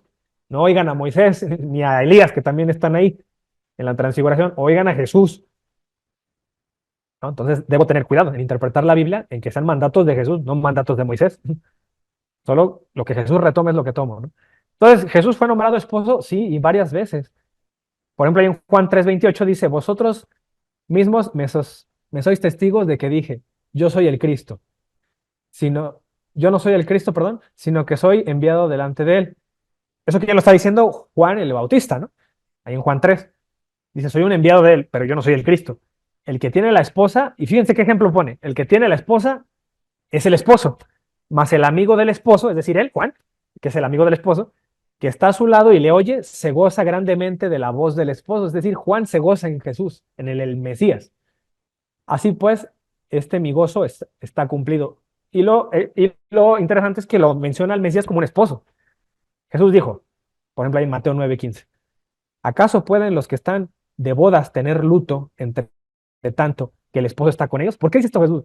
Porque lo están acusando de que anda haciendo ahí, eh, los apóstoles, ¿no? Andaban creo haciendo cosas indebidas en el día del sábado. No, perdón, no se lavaban las manos en este pasaje. Y Jesús les dice, les habla en un lenguaje matrimonial. Dice, ¿acaso pues los que están de bodas tener de luto entre tanto y que el esposo está con ellos? Dice, pero vendrán días cuando el esposo les será quitado. Es decir, va a haber un momento en que Jesús no va a estar ya encarnado. Y entonces ayunarán. Es decir, no andaban ayunando, los regañan y Jesús les dice, no hay problema que no ayunen porque están conmigo, con el esposo. Va a haber un momento en el que tengan que ayunar cuando yo no esté, es lo que les está diciendo. Ahí en Efesios 5:24 al 25, pues ya lo leí, ¿no? Donde dice que pues San Pablo compara el matrimonio entre un hombre y una mujer contra la relación de Cristo y su iglesia. Es decir, aquí lo que está mencionando es que Cristo es un esposo para la iglesia. Ahí en 2 Corintios 11:2 dice esto, porque os celo con celo de Dios, así habla San Pablo, pues os he desposado con un solo esposo. Es decir, yo los estoy llevando, ¿no? Es como esa persona que la hace de Cupido para que tú te hagas novio de alguien. San Pablo está haciendo eso. Les está escribiendo a los corintios que está haciendo como un cupido para que ellos se acerquen al esposo, que es Jesús, para presentaros como una virgen pura a Cristo, ¿no? Está presentando a la iglesia de Corinto como una virgen pura a Cristo, el lenguaje matrimonial. Y por eso en Apocalipsis 19:7 dice esto, Juan, gocémonos y alegrémonos y démosle gloria, porque han llegado las bodas del Cordero, ¿no?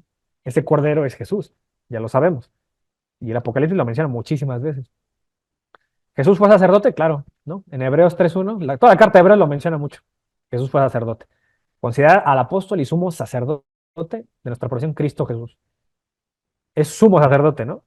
Y el sumo sacerdote siempre tiene súbditos, ¿no? Sacerdotes. Pues con razón nos dejó un sacerdocio ministerial, que son la gente, ¿no? Que su representante de Jesús. Entonces, del mismo modo que en el pueblo hebreo había un sumo sacerdote y había sacerdotes, y había sacerdocio común de los fieles, de los laicos. Bueno, del mismo modo Jesús cambia el sacerdocio, ahora lo hace la orden de Melquisedec. Él es sumo sacerdote, deja sacerdotes ministeriales, que son los que tenemos ahorita, los presbíteros, y ahí también un sacerdocio común en los fieles, que es el que tenemos nosotros por nuestro bautismo. Ahí en Hebreos 4:14 también dice eso. Por tanto, teniendo un gran sumo sacerdote que traspasó los cielos, ¿quién? Jesús, el Hijo de Dios, es el que traspasó el cielo, ¿no? El que entró al lugar, al cubo, ¿no? Al lugar más santo. De hecho, por eso, porque es sumo sacerdote, tenía ese acceso. Del mismo modo que en el pueblo hebreo, el sumo sacerdote entraba, ¿no? A ese cuadrado o a ese cubo, el lugar santísimo.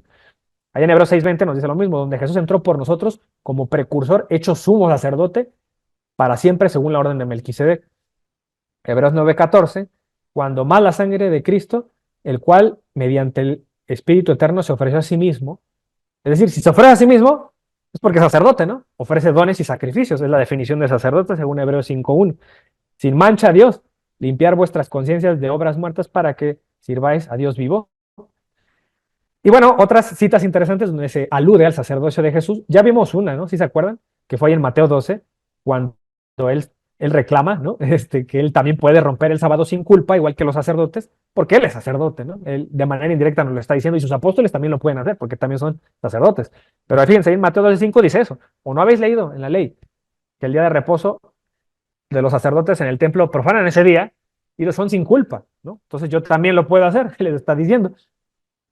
Y allá en Juan 19:23, cuando se habla cuando se narra esto del tema del Vía Crucis, dice, cuando los soldados hubieron crucificado a Jesús, tomaron sus vestidos e hicieron 4 partes, una para cada soldado. Tomaron también su túnica, dice, la cual era sin costura. Y está interesante porque Juan se molesta en decirnos este detalle. Cualquiera que lo lea va a decir, ¿y eso a mí qué me importa? ¿No? O sea, ¿qué relevante puede ser eso? Dice, de un solo tejido de arriba abajo, pero Juan se tomó esa molestia porque algo te está diciendo, que solo los sacerdotes podían usar esa túnica. Ese tipo de túnicas era muy costosa. Entonces, por eso él hace, o quiere subrayar esta parte. Tomaron su túnica, la cual era sin costura. Es decir, Jesús estaba vestido como sacerdote en ese momento. ¿Vale? ¿Jesús fue profeta? Sí, muchas veces se le dijo. Y solamente les voy a poner algunas citas de tantas que hay. Y la gente decía, este es Jesús el profeta de Nazaret de Galilea, ¿no? En Mateo 21. Ahí en Lucas 7, por ejemplo, dice, y todos tuvieron miedo y glorificaban a Dios diciendo, un gran profeta se ha levantado entre nosotros y Dios ha visitado a su pueblo. Entonces, en Jesús veían a Dios también, ¿no? Lo que dice aquí. En Juan 4, 19 dice, le dijo la mujer, o la samaritana, ¿no? La samaritana que le dice, Señor, me parece que tú eres profeta. En Mateo 21, 46 dice, pero al buscar cómo echarle mano, temían al pueblo. Los fariseos temían al pueblo, ¿no? Querían apresarlo. Dice, porque éste le tenía por profeta. O sea, era la concepción que tenían de Jesús, de un profeta importante. Allá en Juan 6, cuando da el discurso del pan de vida, antes del discurso del pan de vida, Jesús alimenta a 5,000 hombres. ¿Y qué dice la gente? Aquellos hombres entonces, viendo la señal que Jesús había hecho, dijeron, este es verdaderamente el profeta que había de venir al mundo. Noten que dice que había de venir, es decir, ya estaba anunciado. ¿Dónde estaba anunciado? Cuando a Moisés se le anunció que iba a venir un nuevo profeta, ¿no? Ahora, Jesús es rey, sí, ya lo dijimos, desde la profecía de Zacarías 9:9, donde dice aquí, tu rey vendrá a ti, justo y salvador, humilde y cabalgando sobre un asno. Esa era la profecía. ¿Cuál profecía? Lo que ocurre en Juan 12, ¿no? Cuando Jesús monta un asno. Y si tomaron ramas de palmera y saliendo a recibirle, y le clamaban, Hosana, bendito el que viene en el nombre del Señor, el Rey de Israel, Jesús. En Juan 1:49, también acuérdense cuando responde esto a Natanael y le dijo, Rabí, tú eres el Hijo de Dios, tú eres el Rey de Israel, le dice, ¿no?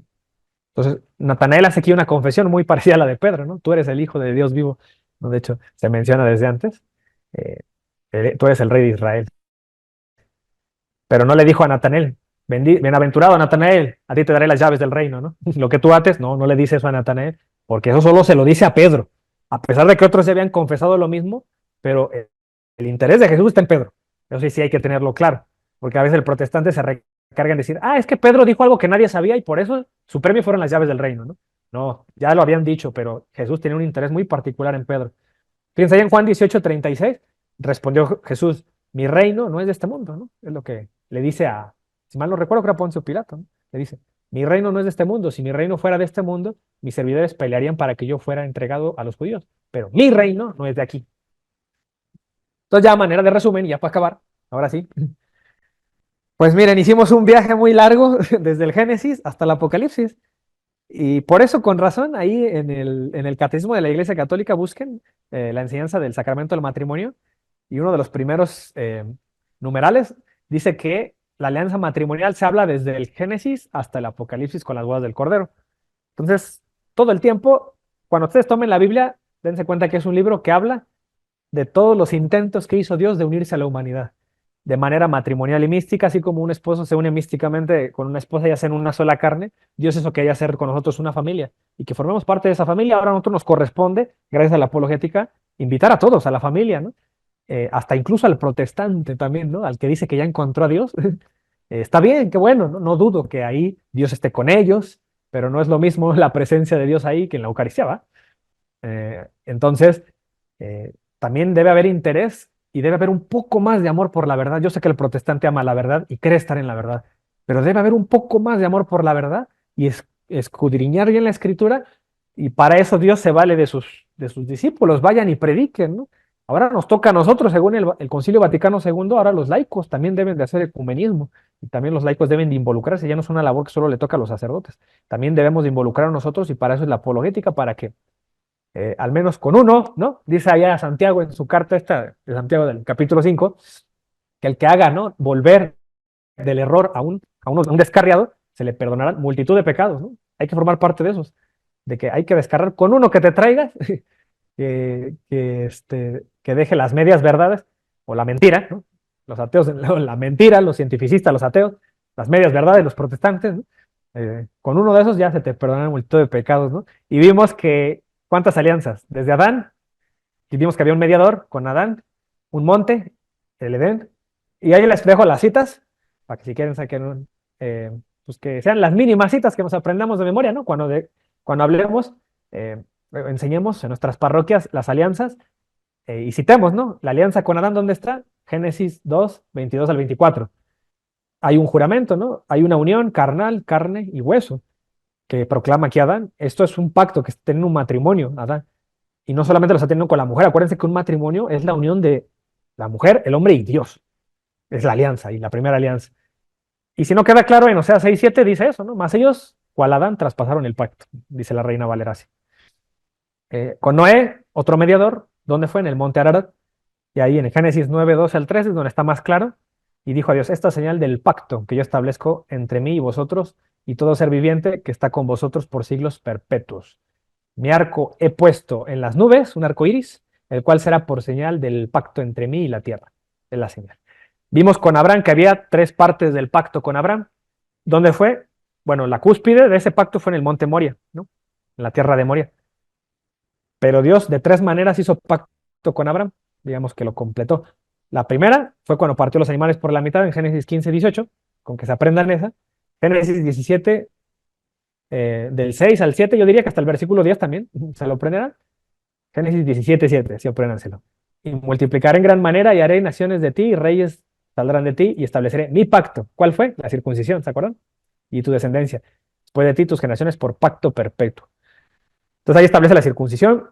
Y ya en el Génesis 22, para darle una pulida a ese pacto, entrégame a tu hijo, ¿no? Le dice. En Génesis 22, 15 al 18. Y llamó el ángel a Abraham por segunda vez desde el cielo y dijo, por mí mismo he jurado. La alianza o pacto es un juramento, ¿no? Juro por mí mismo, dice Dios. ¿Por qué dice por mí mismo? Porque nosotros podemos decir juro por Dios, ¿no? Claro, siempre y cuando no sea un juramento en vano, si no es un pecado, eh, una transgresión, un mandamiento. Juro por mí mismo, dice Dios. Ah, bueno, si yo juro por Dios es porque estoy jurando por algo más grande que yo. Y como no hay algo más grande que Dios, por eso Dios le dice, juro por mí mismo, porque es lo más grande que hay. Dice Jehová, que por cuanto has hecho esto y no me has rehusado tu hijo, tu único, de cierto te bendeciré y te multiplicaré tu descendencia. Y ahí empiezan las promesas de Dios. Y ahí habla de una simiente que ha de venir. Después vimos otro mediador que fue Moisés. Y acuérdense que Moisés vimos dos montes sagrados, uno el Sinaí y otro Pisgá. ¿Qué estableció en Sinaí? Un pacto, sí, el de las tablas de piedra, el que conocemos.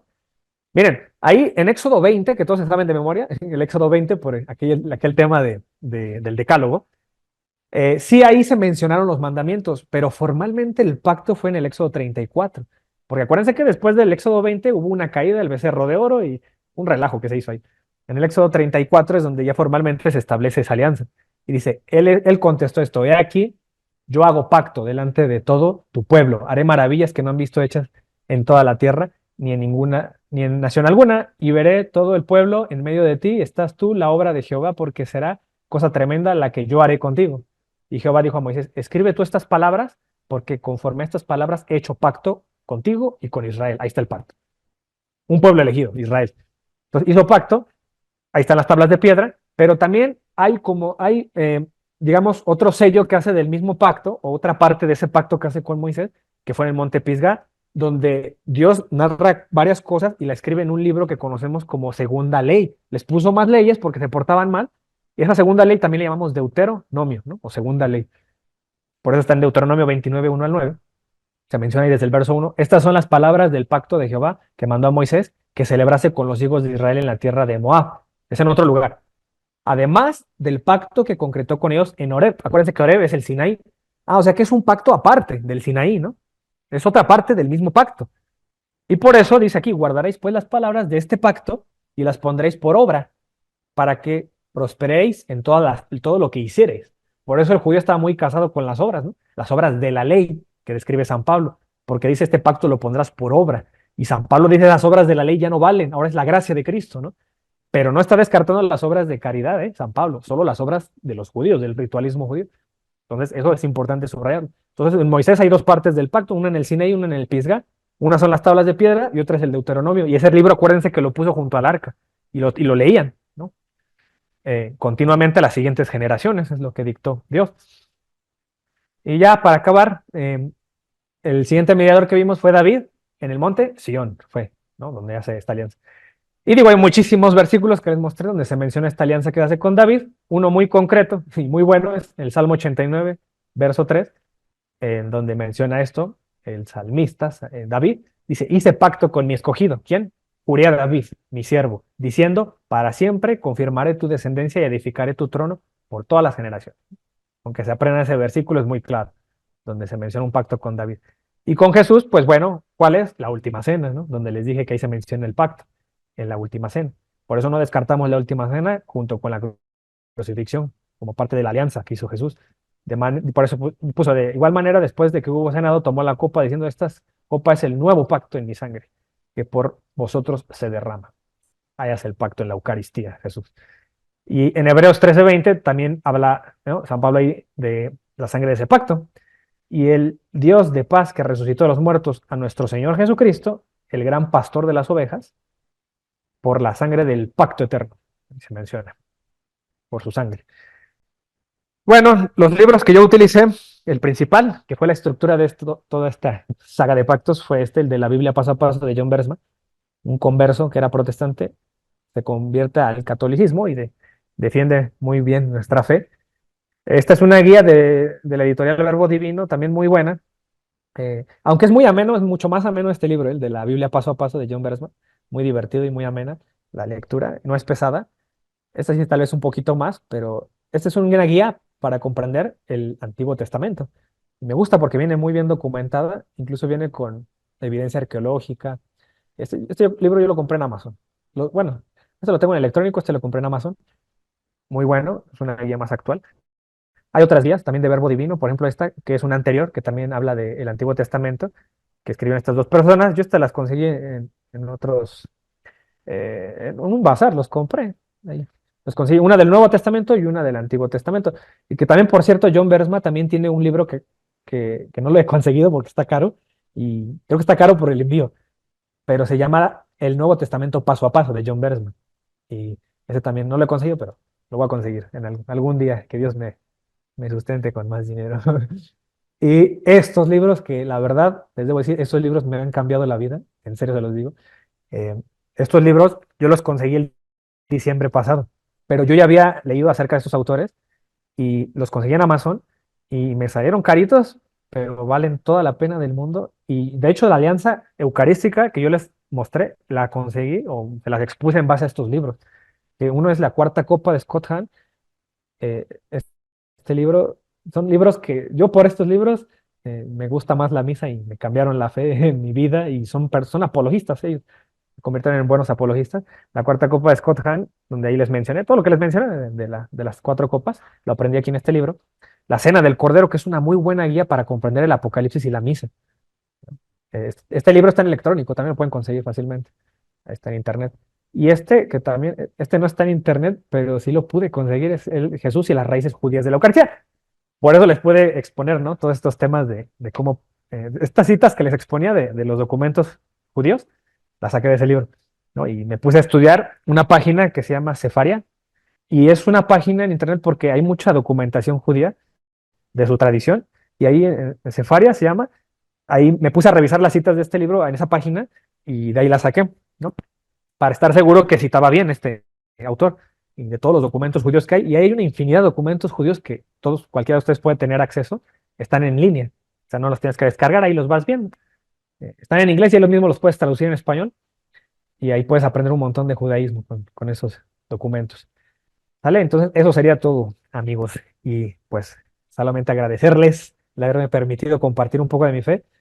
Y este tema de los pactos para mí es de lo que me cambió la vida cuando me topé con estos libros y mi interés también, mi sed también de Dios para aprender. Me hizo también ver la Eucaristía de una manera muy diferente con otras gafas y ahora pues cada vez que veo la Eucaristía veo un montón de cosas. Yo veo el Apocalipsis, me imagino a San Juan todo lo que vio en el cielo, ¿no? Me imagino a todo el Via Crucis de Jesús, que es lo que vivimos ahí en la misa, y todos los mártires muertos, ¿no? Al San Ignacio de Antioquía me lo imagino ahí comido por los leones, a Policarpo quemado vivo, y digo, gracias a ellos tengo esto que tengo hoy, este gran tesoro, ¿no? Y no me lo puedo perder diario. Diario quiero vivir la transustanciación y diario quiero comer de semana, pues que me mantiene, ¿no? Firme y alejado del pecado, aunque algunas veces tengo mis resbalones como cualquier católico, ¿no? Y a veces sí tengo unas caídas fuertes. Hay veces que también, ¿no? La fe la tengo muy por los suelos y cuando me pasa eso, pues voy al Santísimo los viernes allá. Me haya encontrado algunos de ustedes allá y entrego todo eso, ¿no? Y es bueno eso, cuando te das cuenta que tienes este gran tesoro que es la Eucaristía y esta alianza que la actualiza siempre con Cristo, no hace falta ir ni con ningún curandero, ni con un brujo, ni con ningún hechicero, ni con ningún medium, no hace falta, porque ya todo está en Cristo, ¿no? Y ya Cristo es el único que nos puede ayudar, ¿no? Y bueno, eso sería todo. Gracias. Bravo, mi estimado Diego. Terminación de esta saga de los pactos o del pacto, ¿no? Todos estos Sí, pactos son seis, conté seis, ¿sí está bien? sí, Adán, ajá, Noé, Abraham, Moisés, David y Jesús. sí. Yo diría que el séptimo ya está en tus manos, ¿no? Que tú lo quieras hacer, pues, El séptimo, con el ya perfecto, ¿no? sí, la boda, que formes parte de las bodas del Cordero, ¿no? Ah, sería ese, ¿verdad? Ah, muy Sí, bien. ya está en tu voluntad que tú seas tu propio mediador, ¿no? Más bien te agarres del mediador que es Jesús.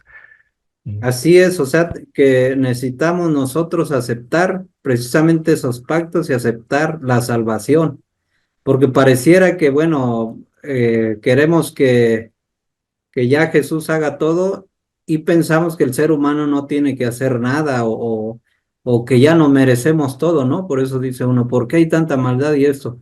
Pues porque el ser humano es malo, ¿no? Ya Dios ya hizo su parte, pero ¿y Dios para qué quiere que yo haga, que el ser humano haga algo? Pues precisamente ese es el pacto y por eso está la libertad. Y un pacto es una, ¿cómo se llama? Es un compromiso mutuo, Ujú. recíproco. Sí, No es hay una, lineamientos. Ujú. ¿cómo? Digo, hay lineamientos, cláusulas, Eh, pero cuando menos con Jesús ya tenemos la línea recta, ¿no? El camino derecho al Padre. Y puedes estar en sectas y lo único que vas a hacer, o en ideologías, ¿no? Puedes afiliarte a la izquierda, ¿no? Corrientes políticas, también de derecha, ¿no? Extremas que no son correctas, yes. y otras ideologías, pues, que hay en el mundo que nada más vas a andar dando vueltas tratando de encontrarte con Dios, o no encontrarte a lo mejor, pero el único camino recto, correcto, así es la iglesia de Cristo y Cristo, ¿no? Así es la línea recta. Si te puedes desviar y otros caminos que te van a conducir a otras cosas, y a lo mejor te podrías encontrar a Dios con suerte, pero vas a tener que pasar muchos más sufrimientos, ¿no? Y desviaciones de la verdad. Por eso Jesús insistía tanto en que tengas amor por la verdad te salva, ¿no? Dice San Pablo y a los tesalonicenses. Entonces, la verdad es la que me va a conducir a la iglesia y la iglesia, que es cuerpo de Cristo, me conduce a Cristo y Cristo me conduce al Padre. Entonces, de ahí la importancia de la Así es, alianza de Jesús. no desapartarse precisamente del tronco, que es Jesucristo, ¿no? Entonces, perfecto, pues ya quedó. A ver, Sí, compa. Cristi.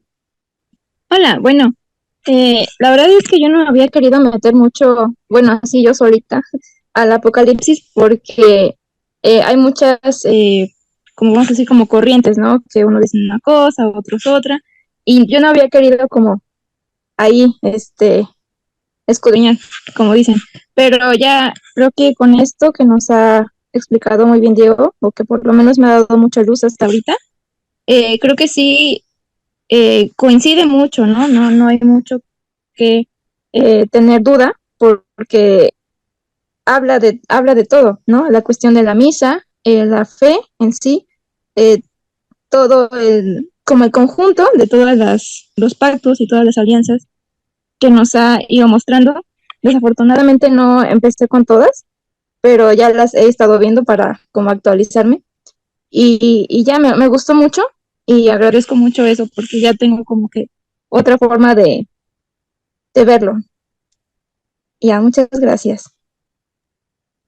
Así es, ya vamos a saborear más la lectura de la Biblia y desde diferentes puntos de vista que ya nos explicaron, ya podemos ir armando nuestro criterio, ¿no? Ya vamos a leer de mejor Sí, manera. ya toma otro sentido. Ujú. Ándale, otro sentido exactamente, un sentido más directo hacia Dios, al verdadero, pues, un sentido más verdadero de la doctrina que nos da la Biblia, pues, más que nada.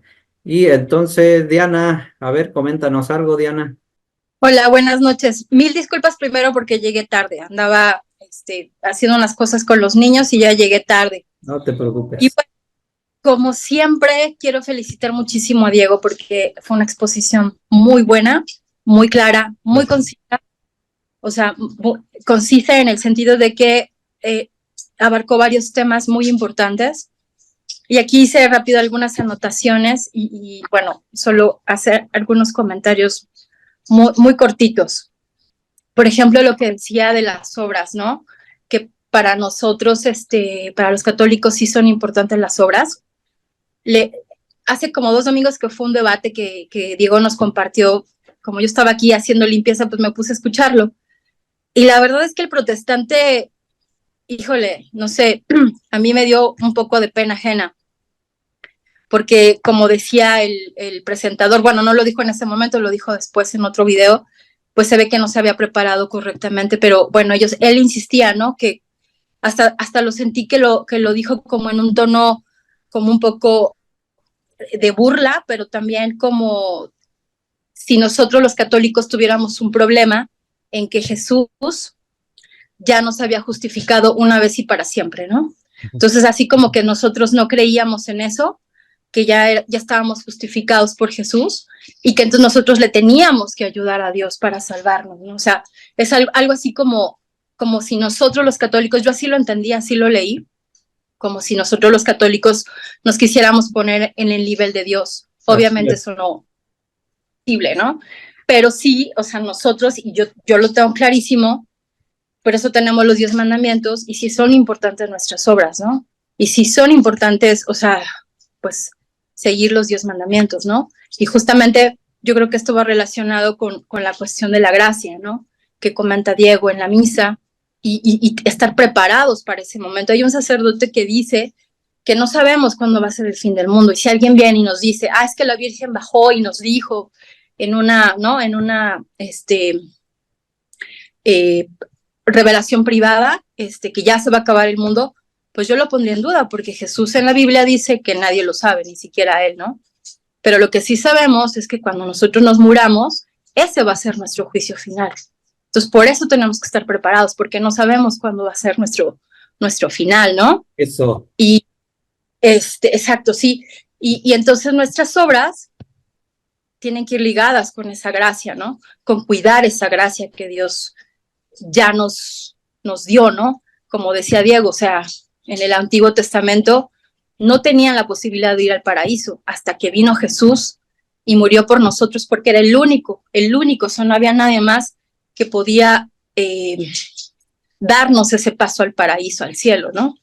Entonces, tenemos que cuidarlo, o sea, pero pues no sé, los protestantes creen que nos ponemos al nivel de Dios, pero no es eso, o sea, es simplemente que tenemos que cuidar esa gracia, ¿no?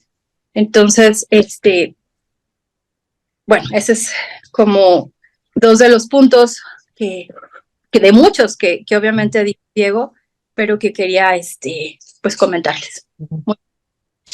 Gracias, Diego.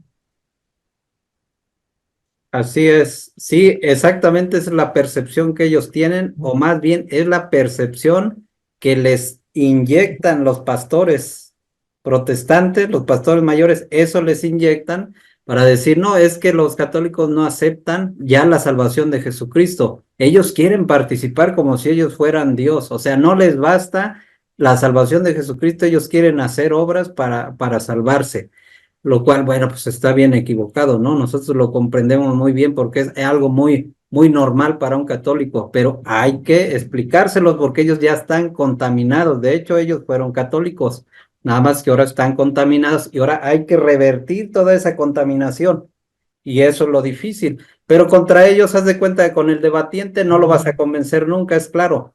Pero un tercero que te está escuchando, Sí. precisamente tiene esa percepción de que alguien está diciendo mentira. Y ahí es donde surge la conversión de un tercero, ¿no? Con el que estás debatiendo, ¿no? Y sí, estuvo muy bueno. Yo también lo vi, ya he visto a Dante Urbina y no, pues es buenísimo, ¿no? Y los otros, pues nada más se sacan de sus casillas ellos mismos y nos sacan a nosotros, obviamente, pero pues si estamos en la verdad, o sea, no tenemos por qué evadirlos, sino más bien enseñarles, precisamente mostrarles toda esa verdad.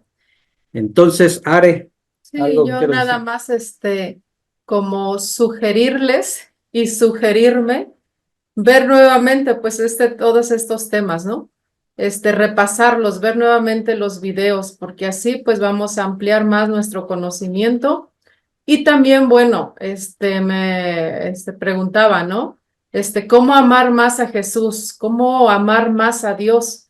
Pues es precisamente eso, ¿no? Conocerlo por medio de la palabra. Es ahí donde vamos a conocer a Jesucristo y vamos a poderlo amar, porque no podemos amar a alguien que no conocemos. Entonces, todas estas alianzas, estos pactos, pues nos deben de acercar más a ese novio que es Jesucristo. Entonces, pues hay que repasar y me sugiero también a mí misma repasarlo, ¿no?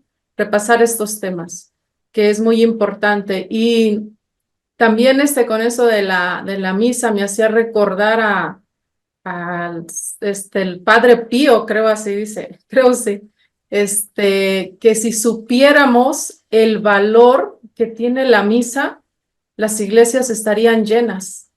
Sin embargo, pues no sabemos, no conocemos este amor misericordioso, esta entrega de Jesucristo, y por eso las iglesias, pues no están como deberían, pues, ¿no? Llenarse, Sí, porque somos católicos tibios. Entonces es importante, pues, retomar toda esta enseñanza y conocer más a Jesucristo para acercarnos a Él y estar en comunión, unión con Jesucristo. Nada más eso.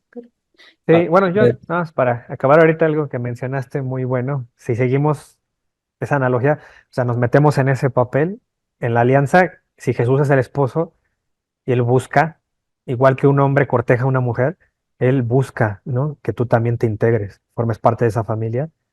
Entonces, si yo soy parte de esa esposa, que sería la iglesia, y también me busca a mí personalmente Jesús, meterme en ese papel, ¿no? Como dices, nadie puede amar lo que no conoce. Nadie se casa con alguien sin conocer nada de él, ¿no? Al menos conoces un poco, cuando menos dices, bueno, tiene un montón de dinero, me caso con él. Al menos sabes algo, ¿no? Tienes algún interés, ¿no? Eh, y entonces muchas veces se nos ha presentado en nuestras vidas Jesús de la manera que tú quieras. A lo mejor tu abuela, tu mamá te inculcaron eso y al principio no te pareció, no te presentaron a un buen esposo, un buen novio atractivo, ¿no? Te hablaron cosas un poco negativas de ese novio y por eso no has hecho alianza con él, ¿no? Te ha costado, ¿no? Acercarte a Dios. Pero no es que Dios sea malo, es porque no te lo han presentado bien, ¿no? No lo has conocido bien. Entonces yo cuando me metí en estos temas, me metí en la apologética, fue cuando verdaderamente sufrí la conversión auténtica al catolicismo, ¿no? Fue cuando de verdad, y sí lo siento, ¿no? Sí siento un enamoramiento. Por algo voy a misa a diario, ¿no? Y ahí me pueden encontrar porque siento ese enamoramiento de Cristo, ¿no? No con esto te voy a decir que no tengo ni un pecado y que no siento las tentaciones. Siento como cualquier hombre, y también las tentaciones las veo, ¿no? Pero como estoy enamorado, le soy fiel a mi esposo, ¿no? Entonces, trato de serlo. Y igual que una mujer o un marido tiene tentaciones ahí, pero es fiel a la alianza que hizo, ¿no? En el altar. Entonces, yo también procuro serlo. Entonces, yo tampoco digo, ya soy salvo, ¿no? Aleluya. Pero cuando menos digo, el día de hoy, sí, fui en la mañana a tomar la Eucaristía y actualicé, y digo, y tengo esa satisfacción de decir, actualicé hoy la alianza, ¿no? Hoy estoy con Cristo, hoy estoy caminando con Cristo, hoy fui digno de tomar el pan y el vino porque con mi conciencia sé que me he portado bien, ¿no? Al día de hoy ha habido veces que no puedo tomar la Eucaristía, ni modo, ¿no? Hice algo indebido, pensé muy mal de alguien, juzgué, sé que me debo confesar y ni modo, ¿no? Estoy en ese banquete y no participo, pero siempre estoy con el deseo de participar, ¿no? Siempre hay que estar preparado como las 5 vírgenes, ¿no? Prudentes. Entonces hay que estar preparados y no voy a hacer que nos agarren desprevenidos. Entonces, pero ya lo hago con un enfoque distinto, un cimiento, un fundamento distinto, ¿no? Lo hago por amor, no porque me dijeron que lo hiciera, no porque tengo miedo a Dios y hay que hacerlo, no porque a lo mejor por tradición familiar siempre me lo han dicho. Y muchos yo veo que son católicos así, por tradición familiar, no conocen los fundamentos de la misa, de la Eucaristía, y ahí están. Y también no es malo, es bueno, ¿no? La fe también se hereda, y eso lo dice también la Biblia, ¿no? O sea, también se hereda y qué bueno que vayan con fe, y qué bueno que a ellos la fe les basta, ¿no? Así nada más con eso. Pero vemos personas que a lo mejor la pensamos mucho, juzgamos mucho, cuestionamos mucho a Dios, que así fue mi pasado siempre, y hasta que yo entendí el fundamento, fue que me enamoré de Jesús, ¿no? Hasta que yo comprendí mi fe, hasta que yo leí y vi el fundamento de todo lo que hacen los católicos, dije, sí es cierto. Se me hizo ya atractivo el esposo, ¿no? Hasta a partir de ahí. Entonces, pues ya es una manera diferente, ¿no? Y pues ya, bueno, claro, que el Espíritu Santo hace su labor, ¿no? Tocó mi corazón a raíz de lo que, pues, comencé a leer y aprender de otros, de los sacerdotes, sobre todo lo que estudiaba, y ahí fue cuando ya sentí el enamoramiento, ¿no? Entonces, pues es la idea que cuando ustedes vean estos temas se enamoren de Jesús y pues no quieran separarse de él. Sí, dice mi Mm. mamá, trabajos Mm. trabajo es comenzar. Una vez comenzando, pues nos vamos a ir adentrando a este amor a Jesús.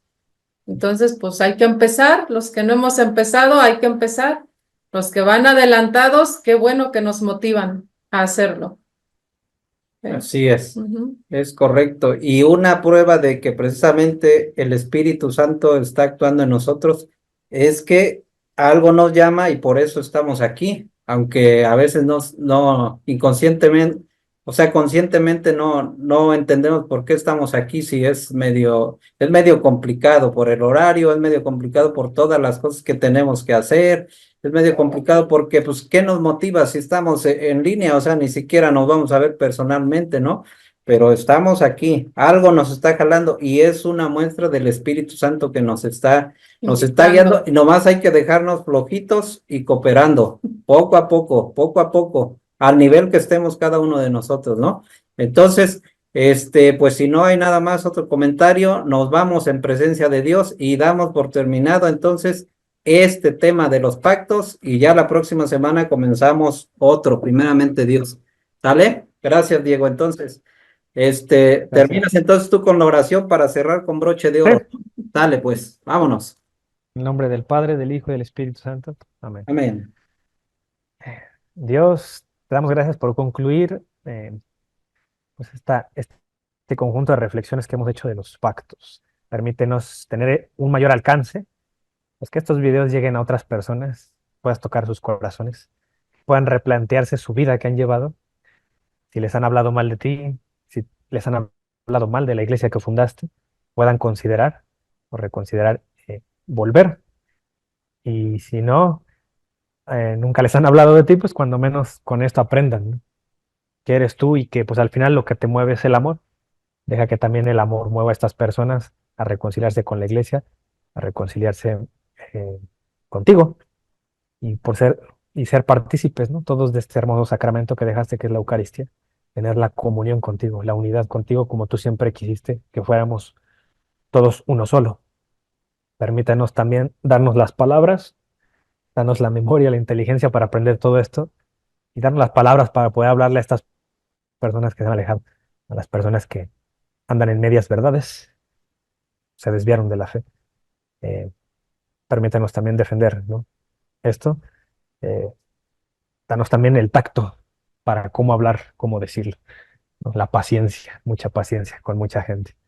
Necesitamos mucho de ti, Dios, que nos acompañe siempre. También bendice nuestros hogares, nuestro camino, de aquí a que llegamos a tu tierra prometida. Amén. Amén. Amén. En el nombre del Padre, del Hijo y del Espíritu Santo. Amén. Amén. Muy bien, pues gracias a todos y que Dios bendiga, los bendiga y a sus familias también. Buenas noches. Gracias, compadre. Igualmente, buenas noches a Gracias. todos. Nos Buenas vemos. noches. Cuidado, Muchas gracias. Buenas noches. Diana, comadre Mari, Cristi, Diego, Arely. Rigo. Gracias. Nos estamos viendo. Que Qué bueno pasen que buena estuvieron. noche. Bye. Adiós, Gracias, buenas buenas noches. Que sueñen